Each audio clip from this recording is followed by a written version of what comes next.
What is up, RotoGrinders? Happy Friday. 2 hours, 2+ hours nonstop MLB DFS conversation starts right now. Takes you up the first pitch.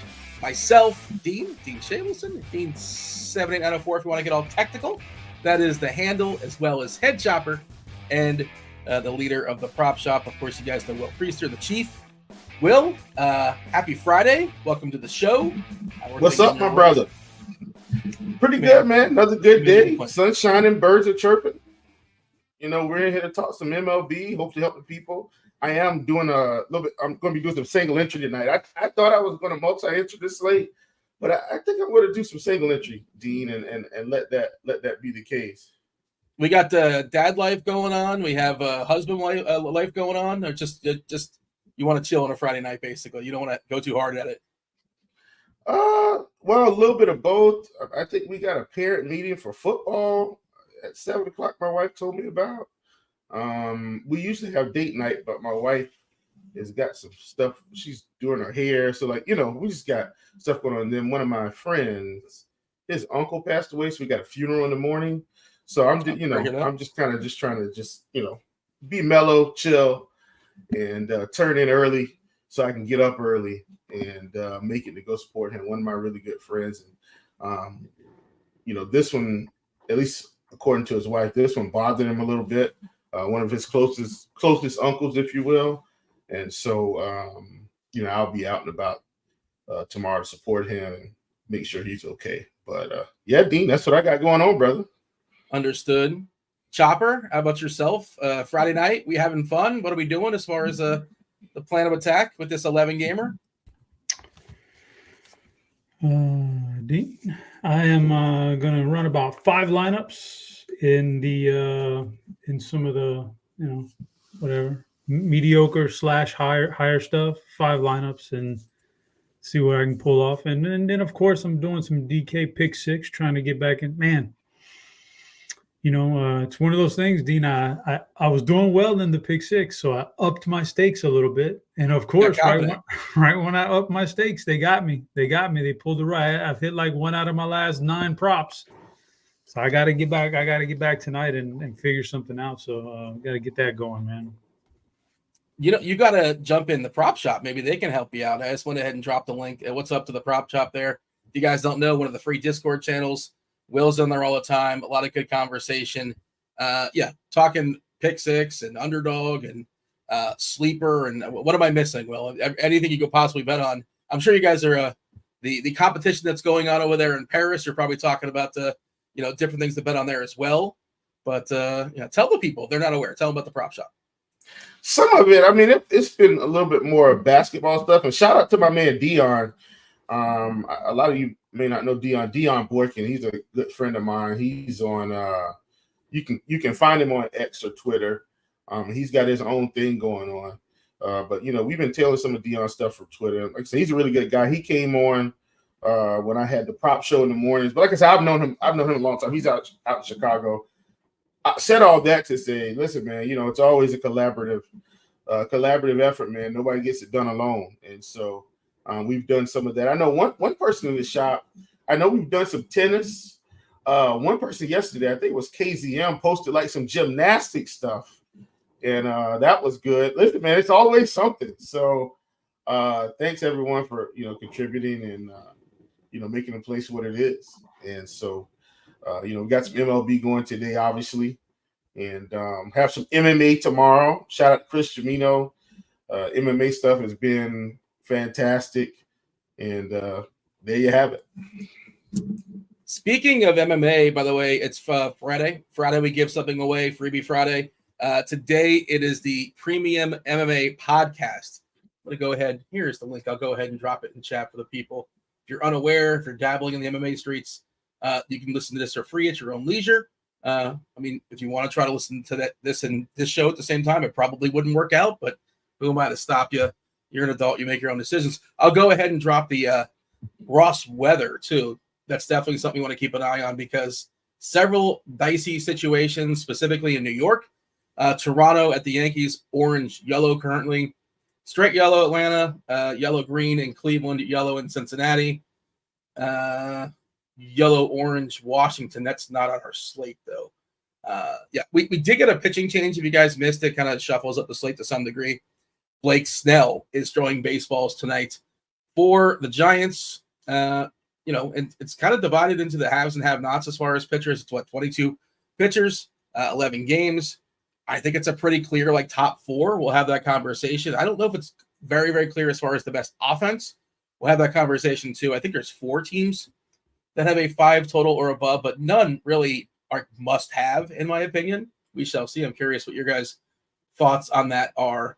But Chop, I'll ask you. Give me the screenshot as far as the slate, because what I'm seeing is 4 pretty clear, tier pitchers. Joe Ryan, awesome matchup against the White Sox. Kikuchi, good matchup against Tampa.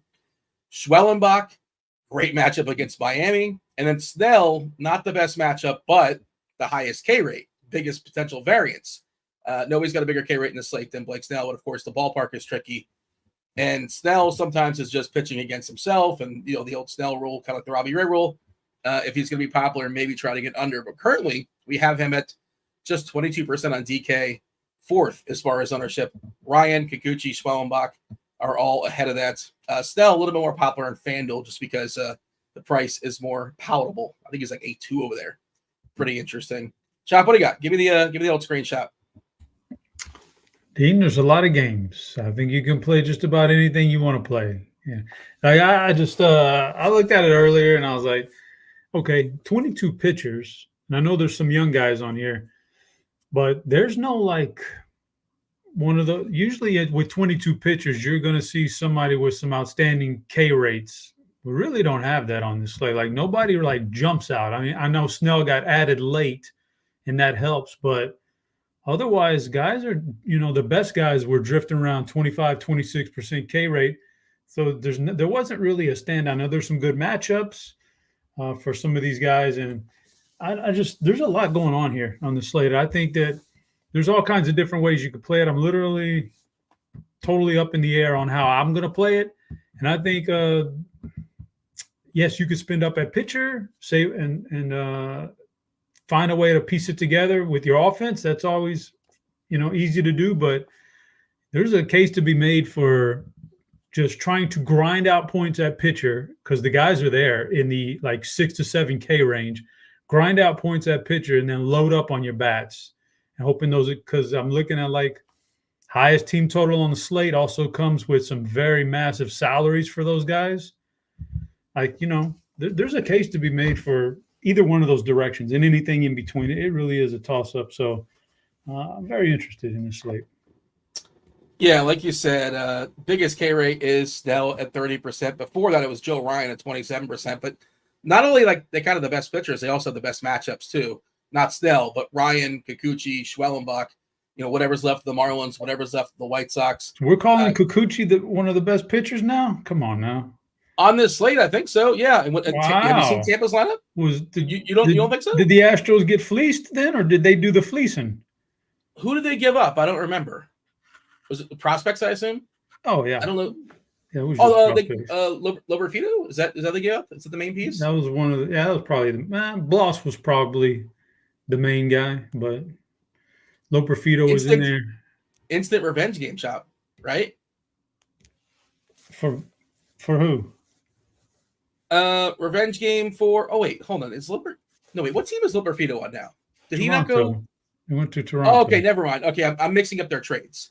Loberfito did not go to Tampa. That's right. I was thinking. He's not on Tampa. No, it's for a second. Yeah, no, I agree with. I agree actually. I think Kikuchi's actually a pretty solid pitcher, and so I was just commenting that they have the better matchup. The good pitchers have good matchups, but I was just stunned. When you look at 22 pitchers, usually you do see a couple of guys up there in the 30K range and 30K rate range, and we didn't have that before Snell. And so I think there is a lot of mix and match here that you can do with tonight's slate.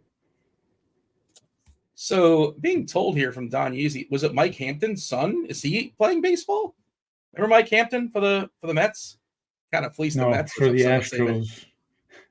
Well, he was on the Rockies and he was in the Mets. He had his best years with Houston for sure, though. Yeah, I guess he was on 3 of those teams. Who's his son? Gage Hampton? Really? Yeah, Oh, I guess. man. Yeah. Did he go to Toronto? That'd be amazing. He went to Toronto because they love. Yeah, that's what Michael's saying. But Mike Hampton's kid must be playing for Toronto.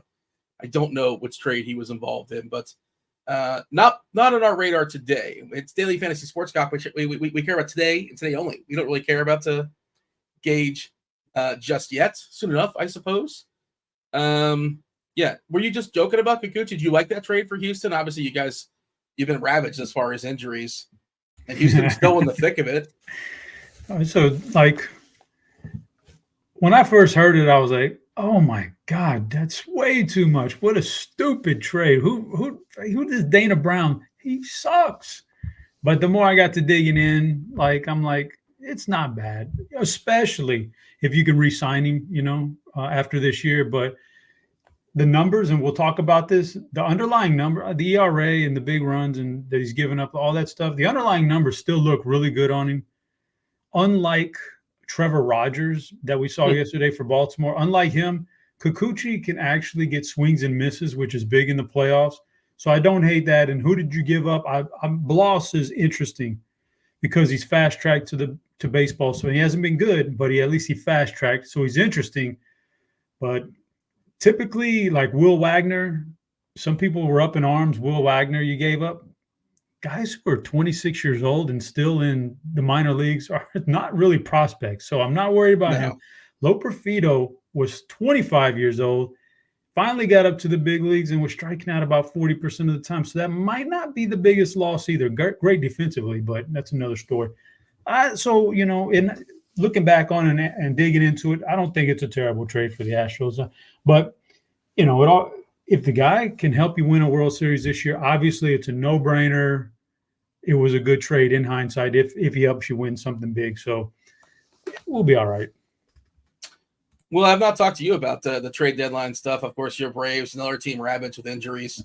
But I thought that was a mute thing. I was looking at the screen. I'm like, is my thing muted? But that's just all I saw was all right, hit the thumbs up. Yeah, there you go. I actually was muted. I try to mute. I thought I heard my son like come in the house screaming or something, but he was supposed to be at football practice, so I guess that wasn't him. But yeah, in terms of the trade, I was actually hoping we could have made some sort of a run at Flaherty, just to keep the pitching cupboard strong. But bringing the World Series MVP back into the building has helped us, Dean.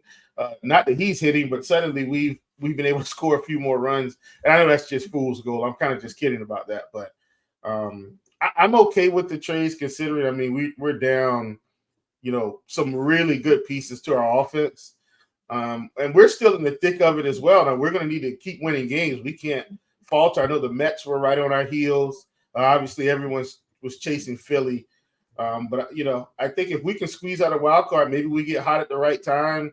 And I know Schwellenbach is pitching tonight, but in terms of just the pitching in general, if he can, continue to pitch reasonably well, and Sale can continue to pitch reasonably well, and God, on the back end of his career, if Charlie Morton can continue to, pitch reasonably well, I think the Braves may be okay. We just have to keep winning games that we can win. And speaking of that, tonight is a game I do think we're able to win, and we need to win it. We can't be losing to, the bad Miami Marlins and a bad pitching, in a bad pitching situation. Like, we got to win these games. And then maybe we squeeze out, some games we're not supposed to win, Dean, and get some good pitchers. And lo and behold, we're in the wild card and you see what happens. But I'm pretty I'm pretty excited about, where we're headed. And I'll look to see how we're going to mesh these pieces together once, all the big bats come back and Strider comes back. Like, it's a lot of good things to think about. Some of it may not materialize until next season, which it's a little sucky, but I'm still excited to be a Braves fan. And, we've got at least one World Series in the last decade, which is, more than we can say about some teams. Yeah, nice brand new ballpark in Atlanta as well. You're supposed to win tonight. You're minus 250 taking on the Marlins. Of course, baseball, goofy stuff happens all the time, but this Marlins lineup is horrendous. I was watching Levitard podcast the other day, and they're local in Miami, and they were going around like different establishments trying to find one person that can name a Marlin for $20. Nobody can do it. It's just an absolute embarrassment. The kid found out that Jazz was traded, I think, because like Jazz, like nope, maybe 3 days ago. But the fan base is an absolute disaster, and it's the fault of the current ownership and former ownership as well, collectively, Jeter and all those people. Well, here's what's crazy, Dean, and I know we got big slate, but the pitching is I think fairly straightforward. I actually thought Miami was semi-turning a corner at one point. And then, just bombs over Baghdad. They just blew it all up again. And then they blew it up again. Like, they've blown this thing up twice in the past 5 seasons, I want to say, Dean. I think that's fairly close to accurate. Yeah, they keep blowing this thing up. So, and not to make anyone sad, but, losing Jose Fernandez was I still think about that to this day. Sometimes when I see them, like such a good pitcher, and that his tragic death, like just so many weird things, man, including that with this team. It's just set the organization back. Jose was an absolute blast to watch pitch, and the energy that guy brought, even when he was on the mound. The Marlins broadcast would show like a picture-in-picture in the 9th inning, like one camera on Fernandez in the dugout, reacting in the actual game. That's how interesting he was to watch. But all right, Marlins are terrible. It's not the biggest fire sale they've had. They had the Yelich and Ozuna and Stanton. I'm seeing the gift there of Jose Fernandez. I was in the building for when he hit a homer against Atlanta, and he was talking when he was walking around the bases, and you wouldn't believe Brian McCann took offense to it, keeper of the game, and there was a bit of a fight. That's one of my fun memories of seeing Jose. All right. Probably one of his only home runs he's hit in his career. Okay. Back on track as far as you said, it's pretty straightforward as far as pitchers. I kind of agree. It's the tier of the top 4 is pretty clear to me. I'm curious if you agree it's the same names. Probably. We'll see. Joe Ryan taking on the White Sox. Awesome matchup. Probably one of the best skilled pitchers in the slate, Kikuchi. Now he will give up some homers, some fly balls, and Tampa can hit a couple homers here and there. I think Morel's like an Austin tournament play, but I also like Kikuchi for potentially getting 8 or 9 strikeouts. Schwellenbach versus these terrible Marlins. He's been pretty good and actually kind of unlucky. He should even be better, possibly. And then there's Snell versus Cincinnati, kind of the wild card. Do you agree that's kind of the tier, the first 4, and then there's a big break? For the most part, Dean, let me say this. I've got 1, 2, 3, 4, 5, 6. I've got 6 pitchers in my pool total on an 11-game slate. That should kind of give you an idea of where this particular pitching slate is. And just to go ahead and get this out there, I don't have any pitchers under Tyler Anderson. I can make it work with Tyler Anderson up, and I'm just going to decide to do that today. That's not me telling you to not play any cheap pitchers. That's just me saying that's how I'm going to approach today's slate. I'm just stubborn on Tyler Anderson. I still refuse to play him, and I think he's getting so lucky. His SIERA is 2 points higher than his ERA, and he does keep getting away with it. I'm not getting there, but I hear you. Chop, jump in here as far as do you agree? Well, he's not like a primary for me. Let me say he's not a primary. I'm not playing anyone below him, though, is my point. Yeah, okay. I'm trying to see. I'm pulling up the salaries now. I'm trying to see if there's anybody below him and see if Chop has a retort. Is there anybody below Tyler Anderson, Chop, that you would consider playing tonight? Pitcher-wise, obviously. Salary? Tyler Anderson's $8K. So we're talking Vasquez, Martin. Yeah. Well, if you're running 150, yes. I don't think Vasquez is bonkers. Yeah, listen. Okay, so here's where you're going to have to figure some things out. Is Vasquez, whom the numbers don't look good on, but he is only 6,100 for some reason, and I don't want to question Carty, but I believe it's Carty's projections I was looking at when I thought he was like the 5th highest projected pitcher tonight at 61, and I know the numbers don't look good. So there's a decision point for you, and that's cheap. So if it's not raw points, Chop, at least point per dollar for sure. Like his projection looks good, but for the price for sure. So if you're asking me, Yeah. Is there anybody below Tyler Anderson that I would consider? Yes, that's one guy right there. Just because you got to respect the bats numbers, and so you got that going for you. And then otherwise, yeah, Gavin Stone is in the mix. I don't think Paul Blackburn is totally outrageous given the matchup. We'll see what the weather looks like, and I probably wouldn't play him. But I told you, you could go two cheapies and load up on your bats. Well, Marcus Stroman, who doesn't strike guys out very much, but he's in the mix because I think Toronto's pretty bad offensively. You just got to avoid one guy right now, Vlad, who's just hotter than a firecracker. Other than that, he can dance around this thing and do some damage. And so, yeah, there's some guys down there that I think are, you know what? I'll throw this name out there too, Dean. Crazy. But Davis Martin, when he did get a little bit of time in the big leagues, has not looked terrible. 5,900. Minnesota is a good offense, but you just never know. I mean, I'm just saying. We're not projecting a lot of pitches for him. Just 72 is his projected pitch count. Yeah, at 5,900 though, if I can, when you do stuff like that, you're going twofold. You need him to be okay. You need him to be respectable and hit the target score you set for your team. Get his points because he's cheap enough. But you also need Joe Ryan or actually there's not Snell. Maybe there's not a lot of aces, but you need the aces to not go crazy. Like that's all. So it's twofold. And if you can get that, then 5,900 pitcher is not off the table for.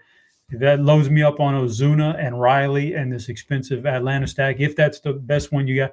Or it may be Judge Soto, whoever else in that particular game right there. So, yeah, there's definitely pitchers below 8K. And Tyler Anderson, by the way, is not a guy I'm going to roster either. So I'm with y'all on that. But below him, absolutely, I think there's pitchers to consider. Just it all depends on your construction of your roster tonight, what you feel good about. You mentioned Carty. Carty will be on later to defend the Vasquez thing, and it's obviously an opponent thing, of course. Like Vasquez is not good, but he can throw strikes, and he's got a terrible team facing him. So theoretically, he can compile a bunch of outs. And like you said, load up on some bats if you throw Vasquez in there. I'm not thrilled about it, but like he would be in my pool if I'm running 150. I'm not, so I probably will not end up playing him. Chop, can you rank Ryan, Kikuchi, Schwellenbach, Snell for me? Those four. Ryan's number one. Man, God, I hate to jinx the guy in his first appearance in Houston, but I think Kikuchi. Don't do it, Chop. No, you have no effect on it. Don't do this. I really like. See, there's just something that tells me that maybe they had a plan for him. Like he's got this swinging stuff. This is what we're going to do with him. We're going to use this changeup more, and maybe they got a plan for him. And he's going to look awesome. You just never know. The change of scenery does guys good. I'd actually rank Schweddy Balls ahead of Blake Snell tonight. I kind of like the kid's game, man. He's been good since he come up. He's got a great matchup against a team that strikes out a little bit, but also has very little power now. And so I like that one over Blake Snell, who I think is still very inconsistent, been hot, has had some great games since the All-Star break, but that matchup was a lot tougher. I kind of lean towards Schwellenbachers. I like that one. Second lowest Sierra on the slate. Like I said, he's been pretty good. I think he had that one really bad outing, but like otherwise he's been pretty good in this Marlins lineup. Horrendous. He's a strike thrower, right? 3.8% as far as walks this year. And this Marlins team is super impatient. Only two guys in the green as far as getting walks, Edwards and Rivera, collectively 5.4%. Like there's a chance like he throws a Maddox here and just a super efficient. And the Marlins are just like, he's 97 pitches and he throws a CGSO. Like that's not saying it's going to happen, but if BABIP's on his side and the Marlins are not going to be patient, they're going to get out and they're going to get out quickly. Do you have any issue with the ranking of those four, Will? You want to take umbrage with Chop's ranking amongst those four throughout there?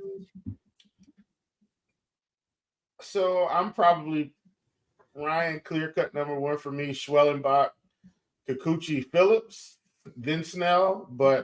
And once again, I don't think Phillips is better than Snell, like actually. I think Phillips has a better matchup, and Snell could easily just pitch himself out of this game quickly. So once again, that's kind of why I'm ranking it that way. But I do think Ryan clear-cut number one. Even if he doesn't pick up 10 strikeouts, Dean, like he could go 7 innings here. I'm not saying he will. I'm saying it feels like, he should be able to pitch a really good game. Similar thing here with Schwellenbach, facing the Marlins. Their lineup is continuing to be watered down. You're getting Kikuchi right behind him. And then once again, Phillips, Snell. That's kind of those are my personal rankings for today. Trying to see if there's anybody else that we should even mention or like kind of dig into. I saw Stroman was thrown out there. That Toronto team's not great. Yeah, Loperfido went to Toronto. I forgot that for a second. Vladdy, Chop was talking about him. There's some hate in his heart for New York. He said before in the past like he would never be a Yankee. I don't know if he would change his mind. That was kind of an interesting conversation when and I assume that was instilled with him with his dad. I would imagine so. But yeah, that Toronto lineup is pretty rough these days. It's interesting. Both of you guys have Snell, I think, fourth, if I heard you correctly, amongst those four. And you could argue like he's got the biggest variance and he's at the biggest K rate, and he possibly has like the biggest ceiling, but also the floor. The floor can be really, really trying.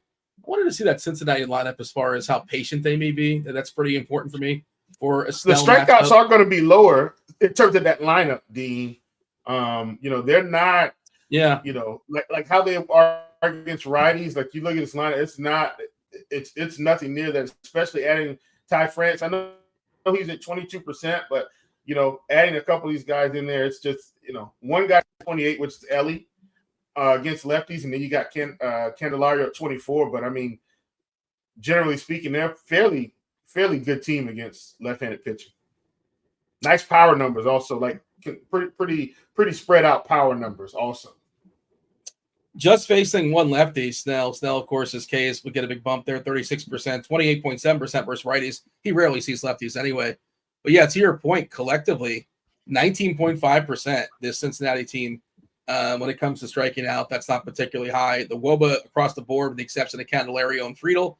Friedel's been pretty horrendous this year, but everybody else in the green to various degrees. So, and the ballpark, of course, is not the best. So maybe it's probably just that he is fourth amongst those. But again, sometimes just when Snell is elite Snell, it doesn't really matter who he's facing. All right, I see TJ in chat. TJ's coming on as well with Carty. He said he was talking about Spidey bombs when we get to 100. So let's go ahead and knock that out before they even jump on. Crunch time, of course, coming on around 6:15 or so. Kevin Roth, Derek Carty, CEO of the Bat and the Blitz.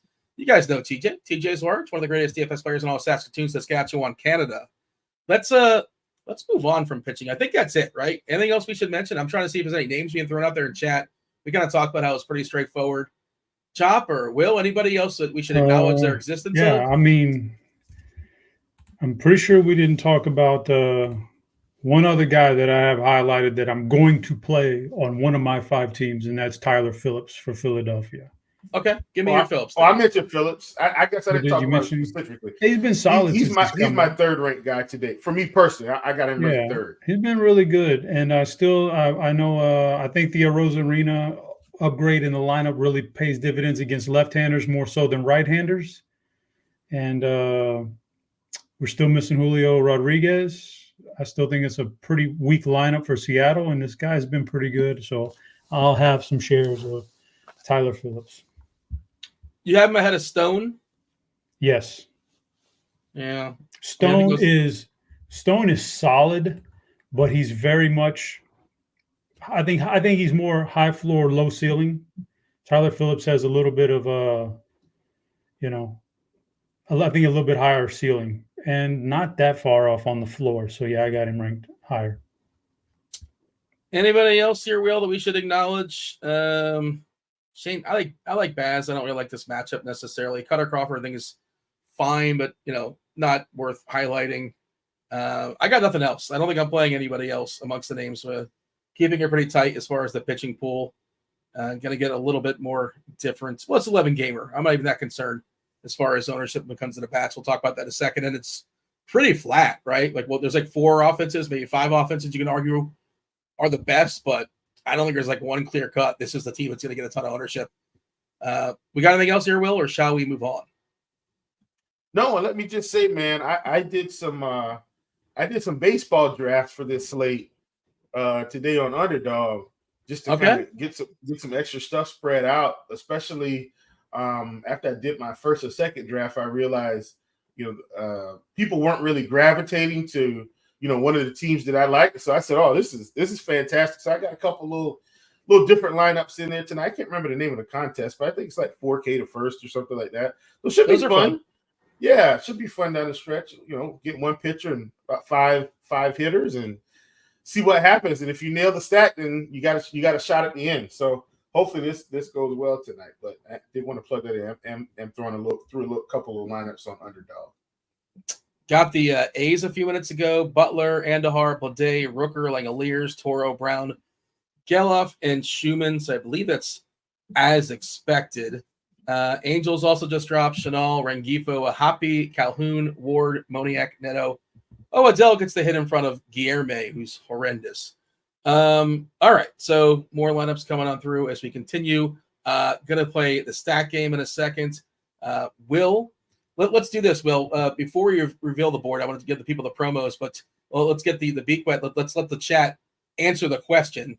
Tell them what the category is on chat to tell us the best and the worst of the category that you're going to be firing off in those seconds. Give me that, Dean. Sorry, I was trying to get something in this optimizer here.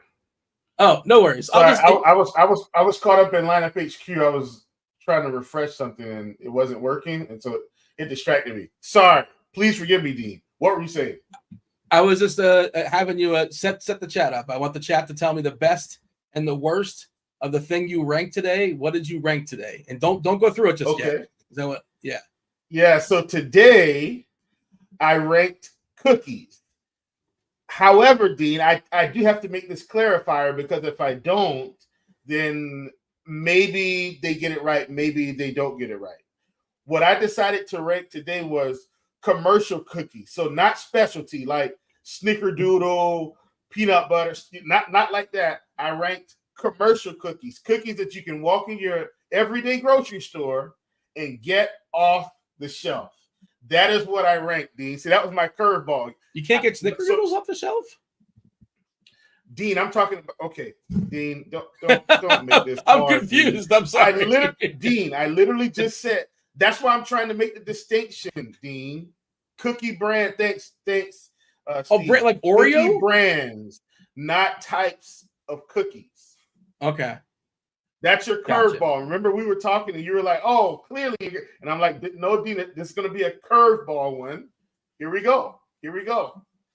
I said myself and Chop have not seen your list, but I did say I have the definitive worst cookie, which I will mention in a second. As the chat is loading up some thoughts, let's see. Oh, Cookie Carrasco is a great suggestion by Eric. Yeah, it's perfect. Who said that? He should be dead last. Who said that? Who said he should be dead last? That's actually good. You can't get Cookie Carrasco at your local Publix. Oh, so Eric. Okay, I see it on our little screen now. Eric said, yeah, Eric, you know what? For all intents and purposes of this show, I was not clever enough to come up with Cookie Carrasco. I wish I was. Amazing. Cookie Johnson? Isn't that Cookie Johnson? There's probably Cookie Rojas. Remember Cookie Rojas? Nobody remembers Cookie Rojas. But there you go. Some more Entenmann's. Fig Newtons are terrible. And that's not even a cookie, is it? It is a cookie. Fig Newton is a cookie, actually. Yeah, and Famous Amos are awful too. But some suggestions being thrown out there in chat. Dean, now, if you don't like Dean, I actually like Famous Amos. Really? I do, yeah. Famous Amos has a pecan and chocolate chip one that I also think is pretty good. And I don't eat those a lot. Don't get me wrong. I don't eat them a lot, but I do like them. Do want to mention, by the way, RG Premium, never a better time to get RG Premium. Commit to 6 months, get $250 off the top, as opposed to going month by month by month by month. If you want just 1 month of RG Premium, you get it for $40 off for 120 smackers. 3 days. You want to commit it just for 3 days. It is $19.99. Also want to mention, if you're not aware, SimLabs mobile app. There's now a SimLabs mobile app, the expert DFS lineup generation tool from RG and Fantasy Labs, known as SimLabs. It just got even better and more convenient. In addition to the desktop tool that you use for the web, You can now download the SimLabs mobile app from the App Store. Use the power of DFS simulations in the palm of your hand. Available for combo. If you're a combo sub, it's available for you. If you're a single sports sub, it's also available to you. Or if you want, you can just buy it a la carte in the App Store. And I know Chop was talking about Pick 6. If you have premium, you can get the Pick 6 extension from RG if you have Firefox. This is only for Firefox right now. It'll overlay like the best odds, the best places to go theoretically before game theory comes into play. But do make sure to check that out. Devin is saying Keebler Fudge Stripe, fresh from the fridge. Well, that's different, right? You can start putting things now. Now it's got to be a certain temperature. He's putting some spins on it. Yeah. Hydrox cookies. That's like bootleg Oreos, right? I'm pretty sure that's what Hydrox is. Do they still make those? I'm not sure. Yeah, lots of options thrown out there. Thin mints from Derek. Chop, you want to jump in here? Cookie Crisp. I don't think that's a cookie. That's a cereal. But Chop, what is your thoughts? What's my thoughts on what, Dane? Cookies? Yeah. Power rank. Now, I don't know if you heard the rules. Bill was putting us in a box. No, I heard. I'd like to see his board before I make any comments. You're not sure if you want to be with him or okay, fair enough. I guess we should go ahead. Nutter Butters. That should be King is throwing that one out there. That's those are solid. Those are solid. It's a good choice. Wait a second. Now he's just breaking Oreos. Oh my goodness. What's going on? Why not just power rank Oreos? Oh, he said it was going to be controversial. He ain't lying. This is controversial. I'm upset. There you go. So here's the thing. Explain your board. I don't put regular Oreos and golden Oreos in the same category. Those are the same category. Those are two different cookies to me. One's vanilla, one's chocolate. Both are incredible to me. But if I gotta rank both of them, the traditional Oreo for me is number one. I mean, that's the one, man. You take that thing out, you dip it in some milk, Dean. I mean, it's a midnight snack. It's an afternoon snack. Heck, I don't mind dipping Oreos in milk in the morning. I typically don't, but you get my point. Golden Oreos to me, really, really love those. Chewy Chips Ahoy in the middle. So to me, I got that one as a blend. So everybody likes chocolate chips. Chocolate chips to me, Dean, is like the safe cookie. And so I went with Chewy Chips Ahoy. Yeah, that's the chalk cookie. So they're in the middle. Mint Oreos or Milano, like mint chocolate cookies. No, Dean. That just doesn't do it for me. And at the bottom, of course, for those of you that don't know, Fig Newton is considered a chewy cookie, like a chewy chocolate chip. My God, Fig Newtons, man, gotta be the worst. Honorable mentions for those of you that don't know, cookies that didn't make it, like regular Chips Ahoy, the Fudge Stripe, Keeblers, the Chessman cookies. If you don't like Chessman, you could have went like Lorna Doone, which is like an older shortbread. Like there are tons of cookies that they just couldn't make the list, guys. But yeah, so these are the ones we went with because what we're trying to do, Dean. Remember, we're trying to go from best to worst. So some of the cookies like Nutter Butters, Nutter Butters couldn't make the list for me, right? Because they would have ended up somewhere in the middle. Like they definitely weren't going to be in the bottom two. So I just had to leave those off. The cookies, like the shortbread ones that come like in a tin can, throw those in the trash. I don't know what those are called. And since you have a bunch of Oreos, I was Googling, they've lost their minds. Like, you know how Gatorade lost their mind with like 100 different flavors?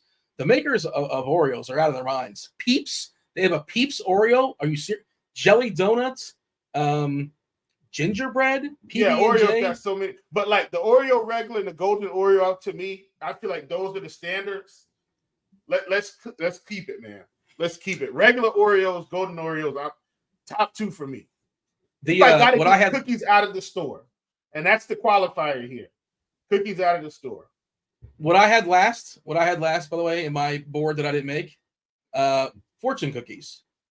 They're never fresh. Even when they're fresh, they're bad. They're worse when they're stale. I mean, the fortunes never come true. That's the other thing. Who do I sue for that? It's garbage. I don't know why fortune cookies are a thing. They're not good. Chop, you saw the board. Any issues? Okay, so we got a big Oreo takeover. That's fine. Oreos are okay, whatever. However you're gonna eat them, there's a specific way I like to eat mine, and that's that. So I can live with that. I really would have probably. So I'm a fan of chewy chocolate chips. So when he has chewy chips Ahoy up there, I'm going to gravitate that one into the top Close two. enough. Yeah, well, I'm gonna put that one into the top two because I like a good chewy chocolate chip. So, Fig Newton, I can live with that. I'll eat Fig Newton. I ain't gonna lie to you. I'll eat just about any kind of cookie except for whatever. Like what is the Swedish fish something or another? I don't even know. But they make Swedish fish cookies. Oh God! Yes, they'll make anything. Oh no! Yeah, so. I can live with that board. I'm fine with it. I would have wanted the Chips Ahoy Chewy to be a little higher, but I'm okay with that. Devin says, "Here's the difference. We've never once spent money on fortune cookies. Purely a bonus to the meal. Yeah, here's the bonus. Here, you throw this out. Can you throw this out for me? Dean, that's the bonus. D, do you see this?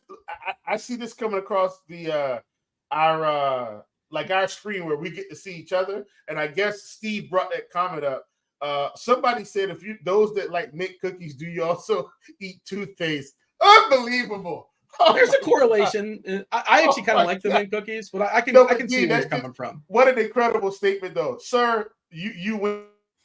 You win the day. That's a win. That's a win.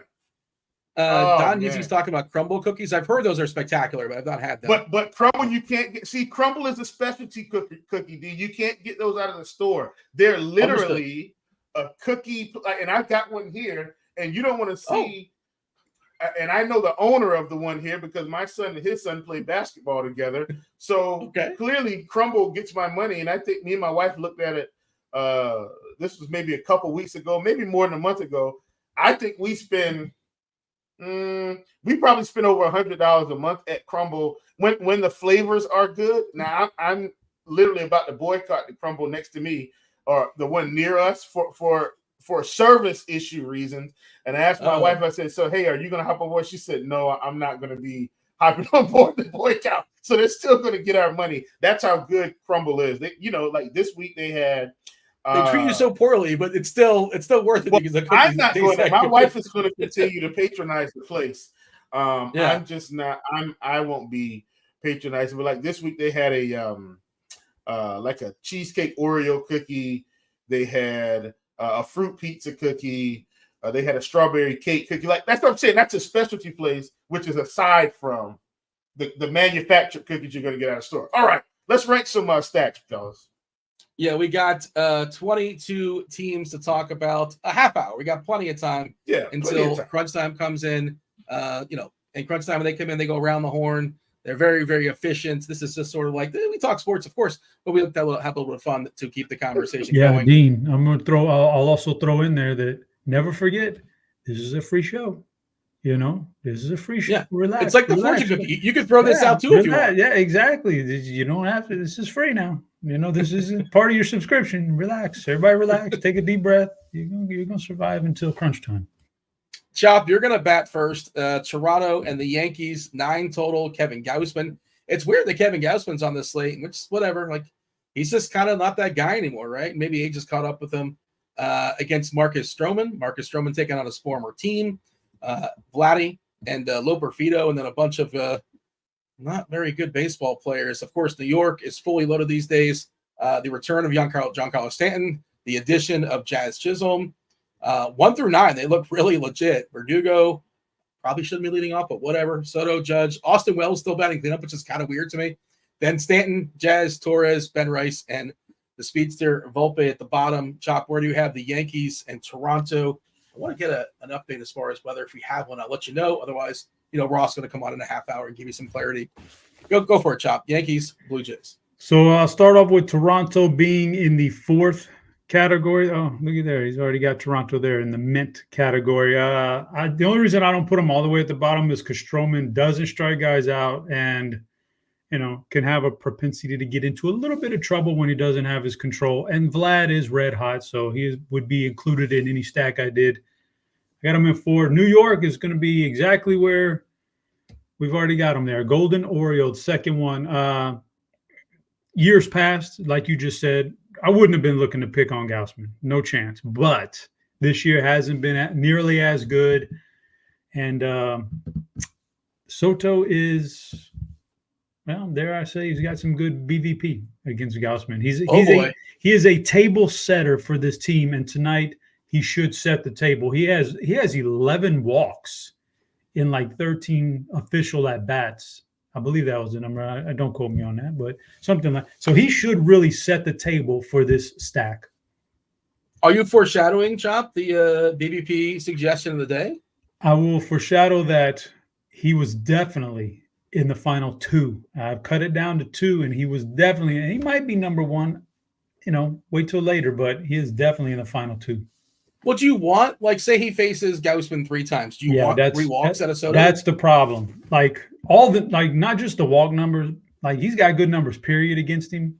But yeah, you would be scared of the walk. But in this kind of a lineup, I assume a lot of those walks might have come with like no protection behind him.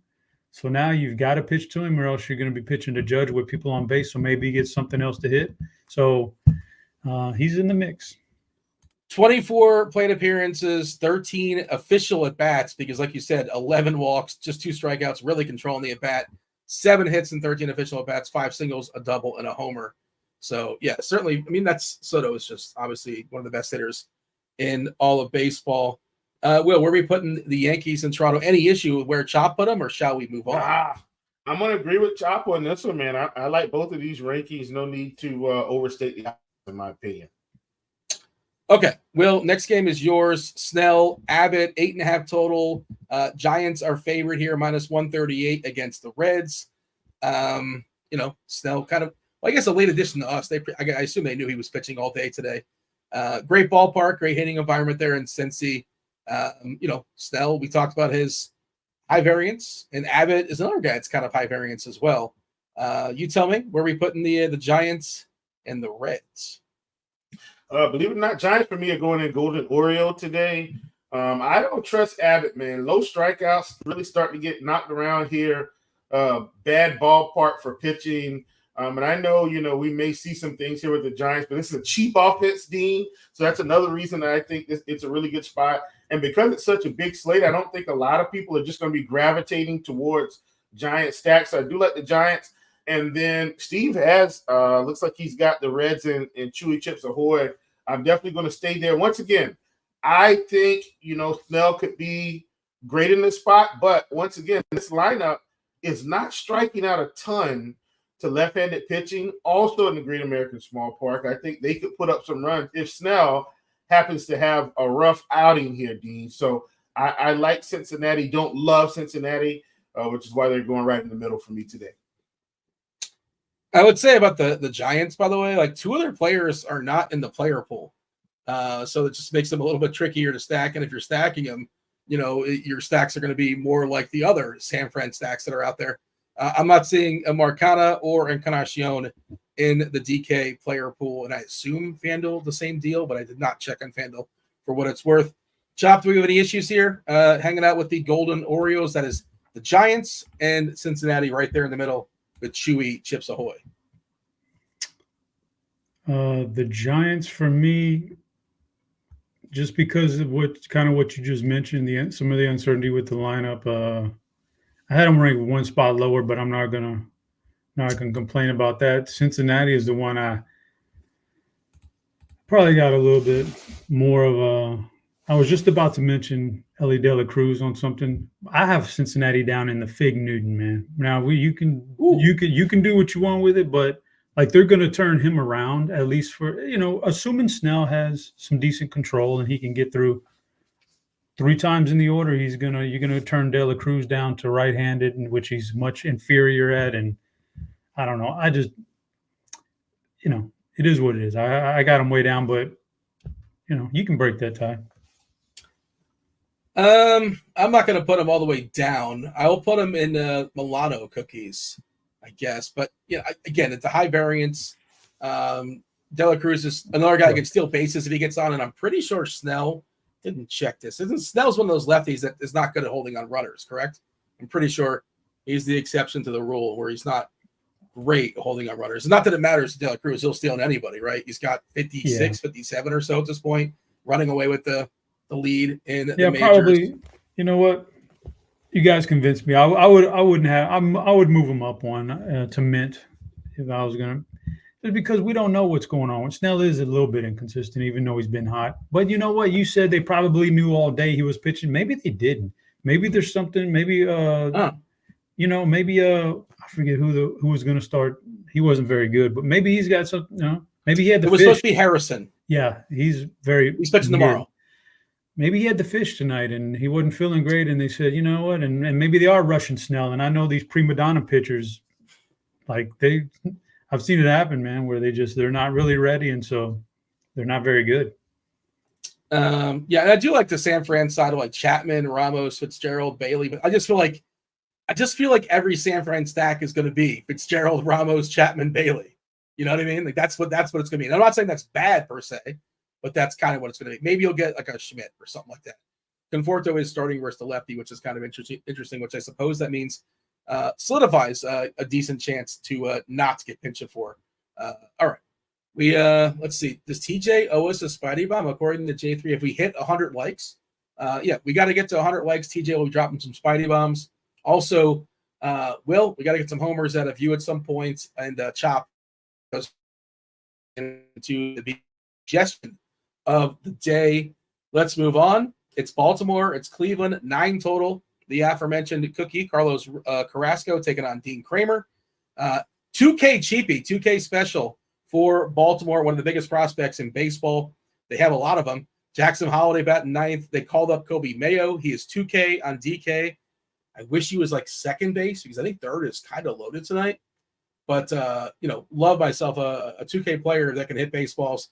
And, again, mega prospect. I shouldn't say 15-ish, so, I think he's third in the organization, but the organization is loaded. I want to say he's like 15 or so, give or take, in all of baseball. Just want to put the people on alert for Kobe Mayo making his debut. I believe this is Chop, right? Chop, this is Baltimore and Cleveland. You tell me, where do we have Kramer versus Carrasco? Where are we putting the offenses? Dean, this might be the first time that I've done this on the board, but I got these two teams facing each other, both in the number 1 category, Oreo regular. I really like this for offensive showcase here. Carrasco, man, sometimes he makes you look foolish by stacking against him and he pitches well, but for the most part, the numbers just don't look good. I don't think he's very good. And Baltimore has a good offense and a lot of different options. Like, you can get so different with the Baltimore stack if you want to. They're very good. Cleveland, I've mentioned this before. They're exceptional at home offensively this year. They've got a good lineup. Kramer's just not. He's not that guy, man. Like, he's just not good. So I think they're gonna torch him, And so I like Cleveland's offense quite a bit. I've really come around to them this year. I didn't think they were a playoff caliber offense, in previous years. This year, going into the playoffs, I think they have a very good chance to do some damage. So I like it. I love the middle of that order. Obviously Ramirez, but Naylor and some of those other guys. And Quan is having a career year. He's a guy who was in I'd say the top 5 finalists for BVP play of the night. So suggestion of the night. He was in there. He was in the mix, but spoiler, he didn't make the cut. But I like both these offenses, man. I'm putting them both up there. I mean, Quan only 5 at bats for Dean Kramer. Come on, Chuck. Yeah, that's why he didn't make the ultimate cut, the big boy cut. So 22 starters tonight. We have 2 of the top 3 as far as yielding homers per 9. Dean Kramer, 1.68 homers per 9 in the season, 15.4% homer to fly ball, so a little bit unlucky. But, he gives up a lot of fly balls. And Carrasco, 1.61. Austin Gomber, spoiler alert, in the middle. We're shooting for homers. I agree with you, Chop. We'll go to Will. But I'm not breaking any ties just yet. But I did bet the over in this game, over 8.5. I got an 8.5, and I feel pretty good about that. I think it's moved to 9 now officially. Will, are we in agreement with Chop? We finally got Oreo to hang out with a couple teams? Yeah, for sure. I mean, these are 2 of the top teams, and believe it or not, D, not to give away my strategy on underdog, but Cleveland is one of the top teams. For some reason on underdog today, everyone was gravitating towards Baltimore, Dean, but no one was picking up the Cleveland players. And so, that's why I'm in full agreement with Chop here. I'm not worried about Kramer from Baltimore. He's going to see I mean, a hefty amount of lefties today, Dean, and so I think they're able to get to him. And this game in general should be full of offense. So I love both of these teams. Baltimore, by the way, pretty easy to stack with Holiday and Mayo. Now, I don't know if a lot of people are going to do that. Just makes, I mean, we're talking about all the time how expensive Gunnar is. Of course, the catcher, Adley Rutschman's not cheap, but Kauser's pretty cheap. Leading off, Mayo, Holiday, the old wraparound stack is right there for you. Even Mullins, if you want 7, 8, 9, 1, 2, something like that. Of course, you wouldn't get Henderson, but I think Baltimore, you can stack a variety of ways. Really, really interesting. One of my favorite stacks on the board. Will, the Marlins, Valente Velezo is throwing baseballs against Spencer Schwellenbach. Sweaty balls, as Chop called him earlier. Atlanta, big-time favorite, 5.5 total, minus 250. Marlins, 3.5 as far as their team total. That is paltry, despite it being almost 90 degrees in Atlanta. Will, where are we putting the Braves and the Marlins? Braves for me, listen, man, they're going to be close to the top of the list today. I almost went Oriole regular, Dean, and I think they're going to be fine, but I just don't like where these strikeouts have been for this team over the long haul. So I think a few strikeouts are going to show up. I still think they'll score some runs. I'm going to put them in the Golden Oriole category. And then the Miami Marlins, I mean, come on. Fig Newton all day. No way I'm playing any Marlins today, at least not for me. So they're going to go at the bottom of the box. Chop, any issues? Miami being down at the bottom is fine. Atlanta being in Golden Oriole, believe it or not, Dean, I've got Atlanta up in the number 1 category, Oriole regular. I can see, obviously, you can break that tie, but to me, they're starting. I'm cool with it, Chop. They're starting to hit the home runs like like they did last year, which they haven't done this year. They're starting to get it back. They've got 9 or more runs in 3 of the last 4 games. They're just starting to show a little power now, and it's starting to click a little bit. And I like the addition of Soler too.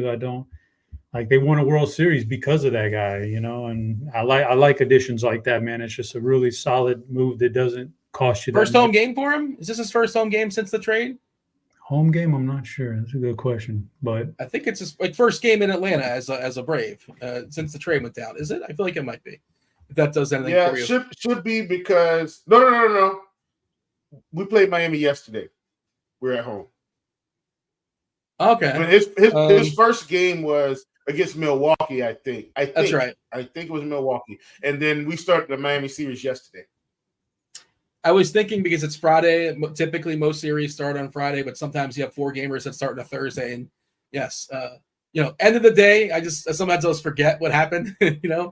Bust out the old Ben Black mind eraser, or that thing is called. But I just saw a comment in chat. James is saying Baltimore is a good stack, but with all the offense they traded for, they have 3 or 4 pinch hit risks.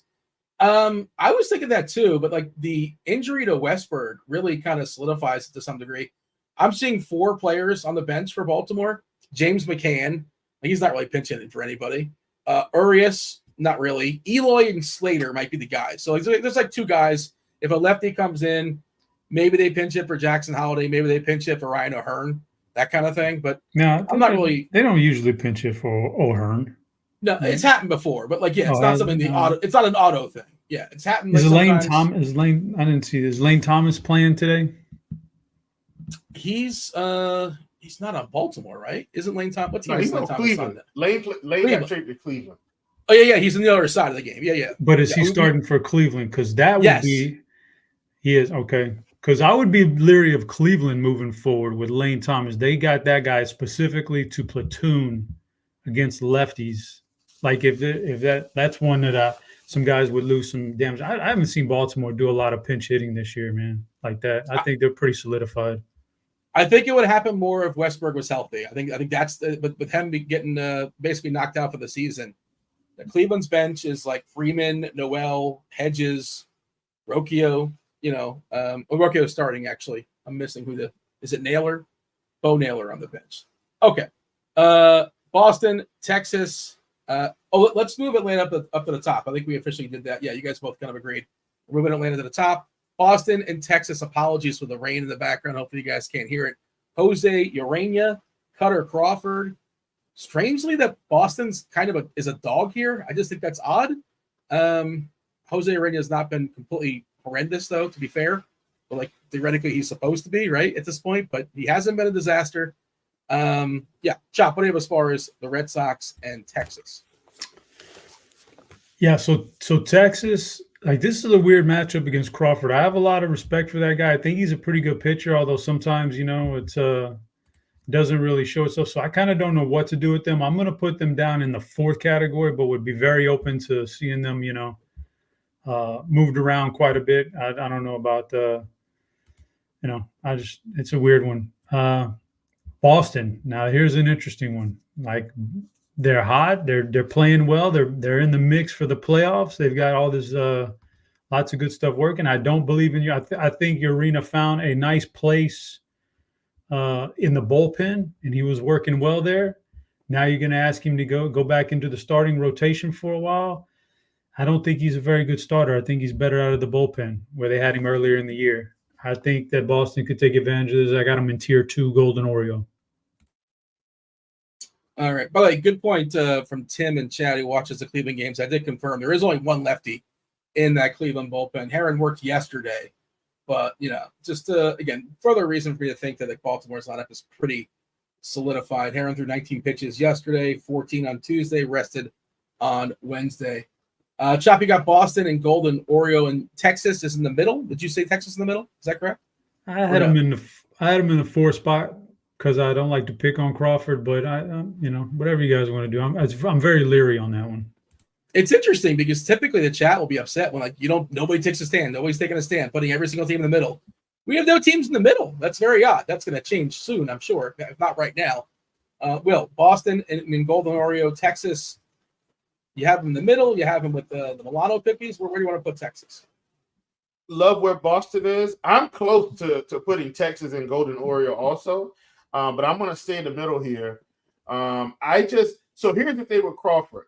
He had in my opinion, a lot of these Boston pitchers had really good spring trainings. I know you're like, Chief, you're going back to spring training, yeah, because they have a pretty young pitching staff in general with Crawford and Bayo and I can't remember the other guys, but they've all pitched well. But as we're getting down closer to the end of the season, Dean, Cutter Crawford is starting to unravel. Yeah, Tanner Houck.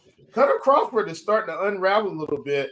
And I think he could his arm could be a little tired. A lot of these guys, pitching a full pressure season, he may need this season to get through it. And next season, maybe he'll be even better.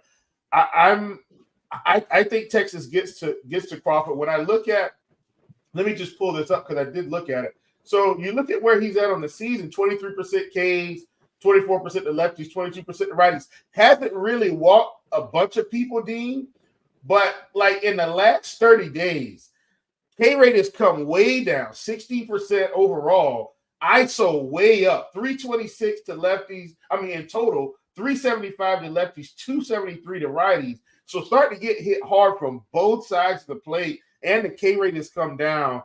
Maybe his arm's tired, I'm not sure, but that doesn't bode well if he's about to go into Texas where they hit right-handed pitching way better than they hit left-handed pitching. So I'm going to put Texas in Chewy Chips Ahoy. I was close to Golden Oriole, though. All right, let's go ahead and make that move. We got to pick up the pace a little bit here, boys. Crunch time coming in around 10, 15 minutes or so, give or take. You got Chief Meteorologist Kevin Roth. Lots of weather to update. He'll be on top of that. TJ Zwarych, Derek Carty, Spidey. If we hit the 100 likes, I'm not sure where we're at just yet. Choppers, knockers. We got the BBP suggestion of the day. Will's got some homers for the people or some props. Sure, he's got something for y'all. Tampa, Houston, Shane Baz, Yusei Kikuchi. Will, this is your board. 7.5 total. Kikuchi making his Houston debut. What do you got for me? Yeah, Tampa Bay is going to go in Fig Newton for me. And then the Astros, man, I'm going to put the Astros right in the middle and Chewy Chips Ahoy. I don't think the Astros scored 10 runs tonight. But, man, this is such a low strikeout team, heavy contact team. They can dunk their way to like 5 runs and really punish Baz and run the pitch count up early. So, I don't think Houston is a GPP winning team today. But I do think, they're good enough to just give anybody trouble. So they're right in the middle for me today. If you're not watching the screen, the first Spidey Bomb did drop. Anthony Santander, love that one. And 15 more likes. We're going to get 2 more dropping here from TJ. Chop, Tampa, all the way in the bottom with Fig Newton. And we have Houston, your Astros, smack in the middle. Yeah, I'm not going to quibble with that. I like Morel as a one-off.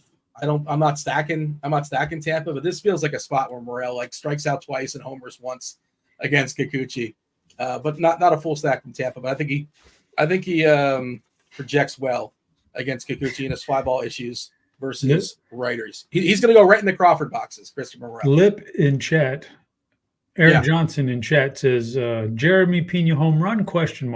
Yeah, I don't think I've seen one of those this year, buddy. I wouldn't count on it. What happened to him, Chop? Like I feel like he's regressed tremendously.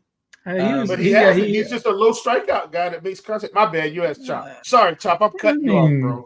He had a good rookie year. They figured him out. Had a terrible sophomore year. Now he's going into his third year. He improved quite a bit earlier in the season. He's starting to fall back into some bad habits, and so he's got to figure it out. Okay, I believe we have 5 more games by my count. White Sox, Twins, 8.5 total. Almost all those runs, a good portion of them, go to Minnesota. They have a 5.5 total. Joe Ryan is a minus 320 favorite. They're a big favorite when like the sports book says the alt line, the run line is minus 2.5. They were minus 2.5 around even money or so against the Chicago White Sox team. You do get a cheap Vargas leading off, and I think he's an interesting a la carte piece. You need to save some salary. I do believe that he's got a chance to make it, and now he's got some maybes opening up, getting outside of LA. But Chop, Minnesota taking on Davis, Martin, 2 first names, 2 last names.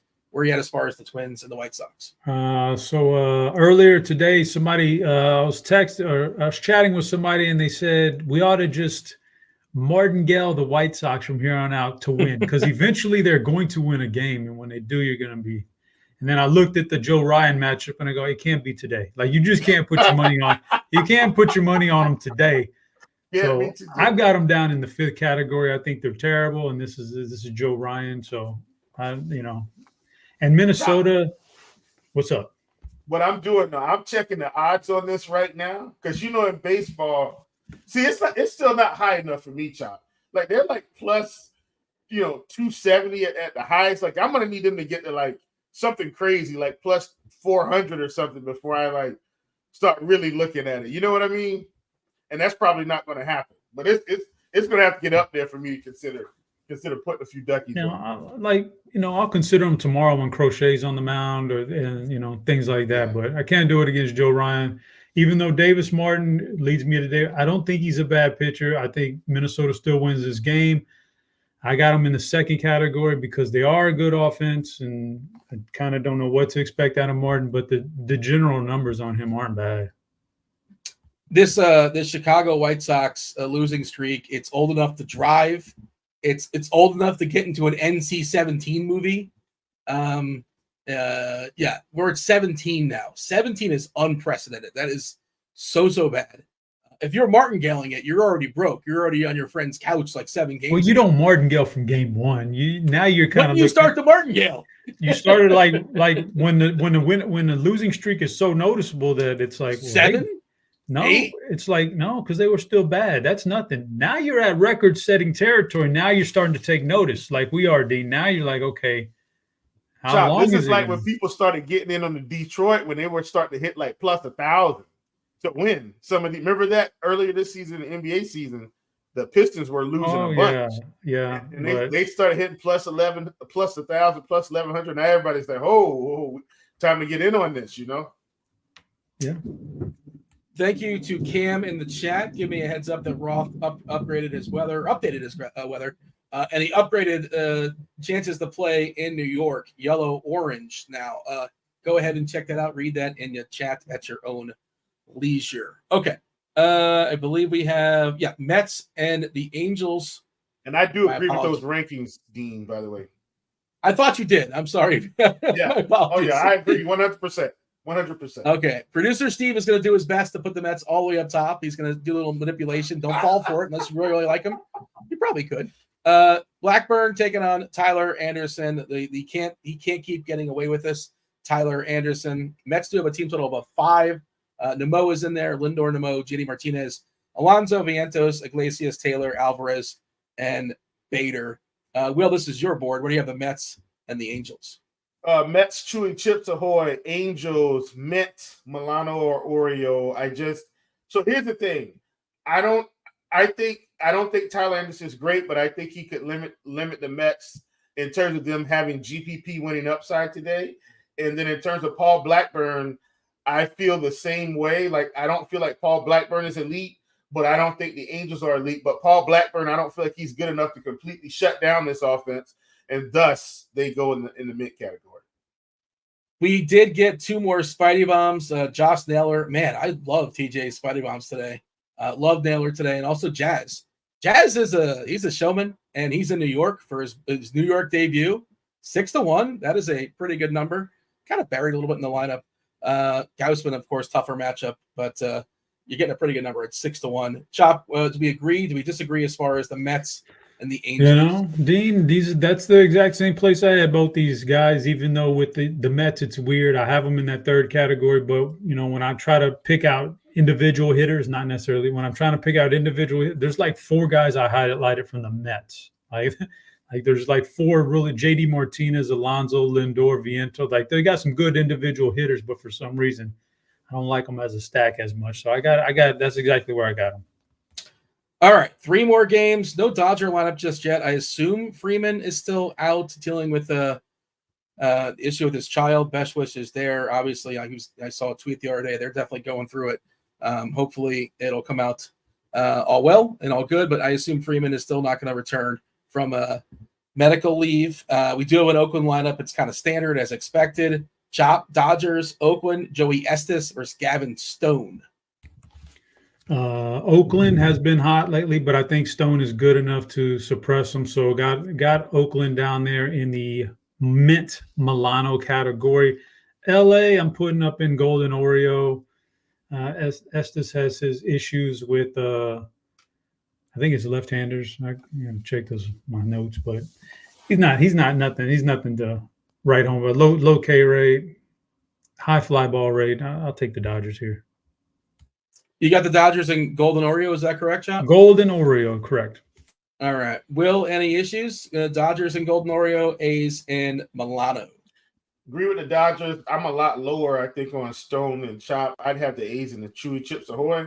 But, like, if they stay in mint, I'm not going to be bothered. I don't plan on playing a whole bunch of A's. I'm just a lot lower on Stone in general. Overall, not just against Oakland. But totally agree with the Dodgers. I mean, God, they should be able to step up and put together quality out of here. Good note from Casey in chat, by the way. We might get something a little different from LA. Not sure if they'll be available. But yeah, Kiermaier and Rosario added to the LA lineup. So could get something a little different potentially. But, some of the key pieces obviously still out there for the Dodgers. 2 more to go. Crunch time coming in shortly. So we got to be quick. Rockies, Padres, Vasquez, Gomber, 8 total. San Diego -180 favorite.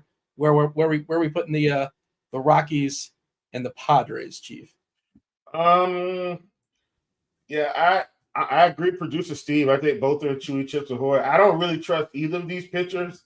I know the field is a lot higher on Vasquez than I am, and I fully understand it's because the Rockies have been terrible.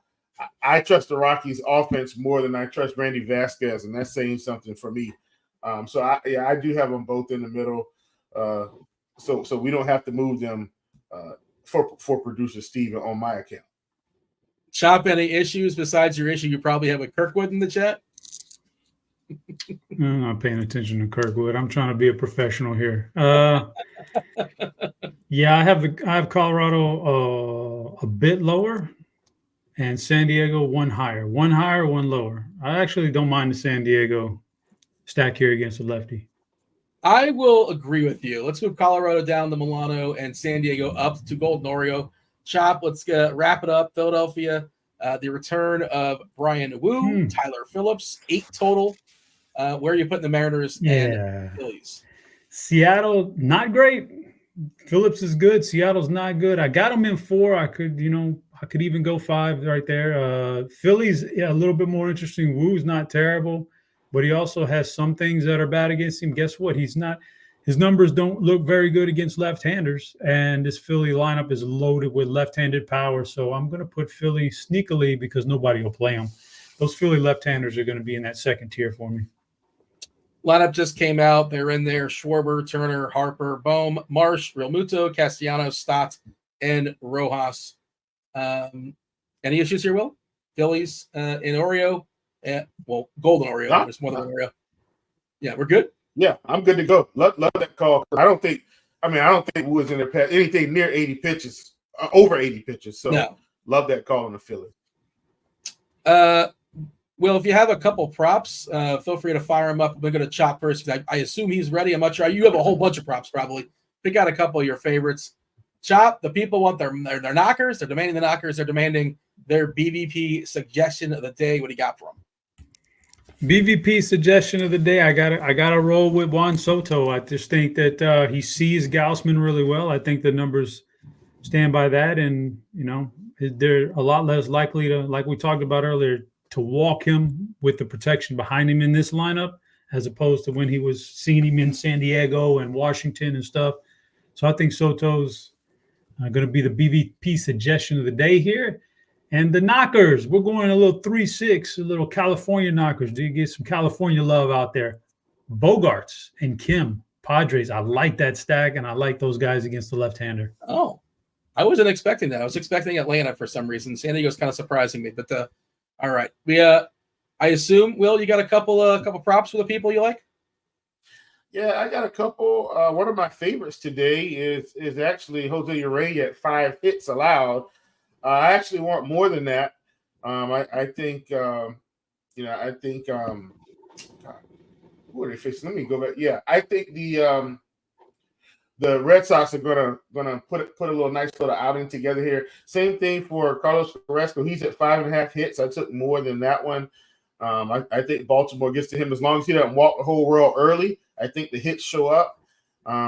Spencer Schwellenbach was at 5.5 strikeouts.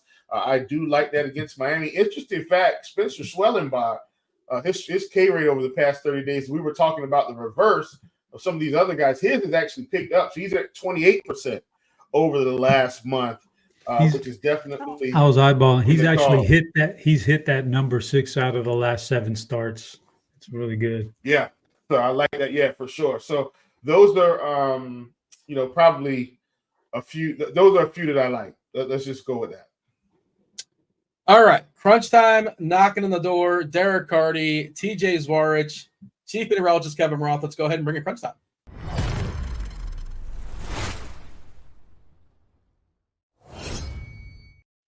Going to get the Ross weather in a second. Did see there was an update, but Roth, I don't know if you saw the board or not. Will was kind enough to do our rankings. Store-bought cookies. That's exciting. Brand, like a brand, not like a generic version of. But do you have any takes? Do you have any thoughts as far as the board? What is it missing? What's too high? What's too low?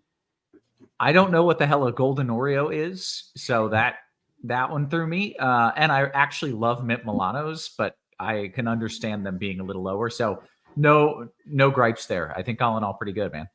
Who doesn't like Fig Newtons?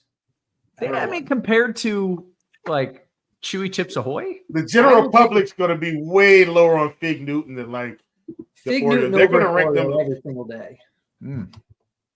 Real now you're thinking like it's not as bad for you? Carty is the proprietor of the bat, the Blitz. I mean, this guy, he's super brilliant, super smart, and the rest of us peons, we eat stupid cookies like Oreos.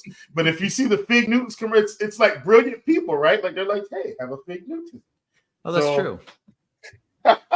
Fig Newtons are delicious. Oreos are overrated. Like, if I'm going to have a cookie, I don't want an Oreo. One thing about the Oreo, they're really only good with milk. Like, you can't just eat a dry Oreo, right? Yeah. You eat a dry Oreo, you regret that decision. That's false. It's milk's favorite cookie. Roth, you're saying that Oreo basically needs like a performance enhancer, and that kind of disqualifies them. I think so. I think it may need a little bit of a boost there. Like you don't want a non-milky Oreo. That's no good. And do we want double stuffed? Are we double stuffed over originals? It's enough stuff, isn't it? Double stuffed for sure. No, originals. No, original over double stuff, man. It's a good Did topic. they even triple? Did they ever triple the stuff? They did. Oh, They did triple the stuff? no. Okay. It's not common, but they've done it. It's too much. Come on, guys.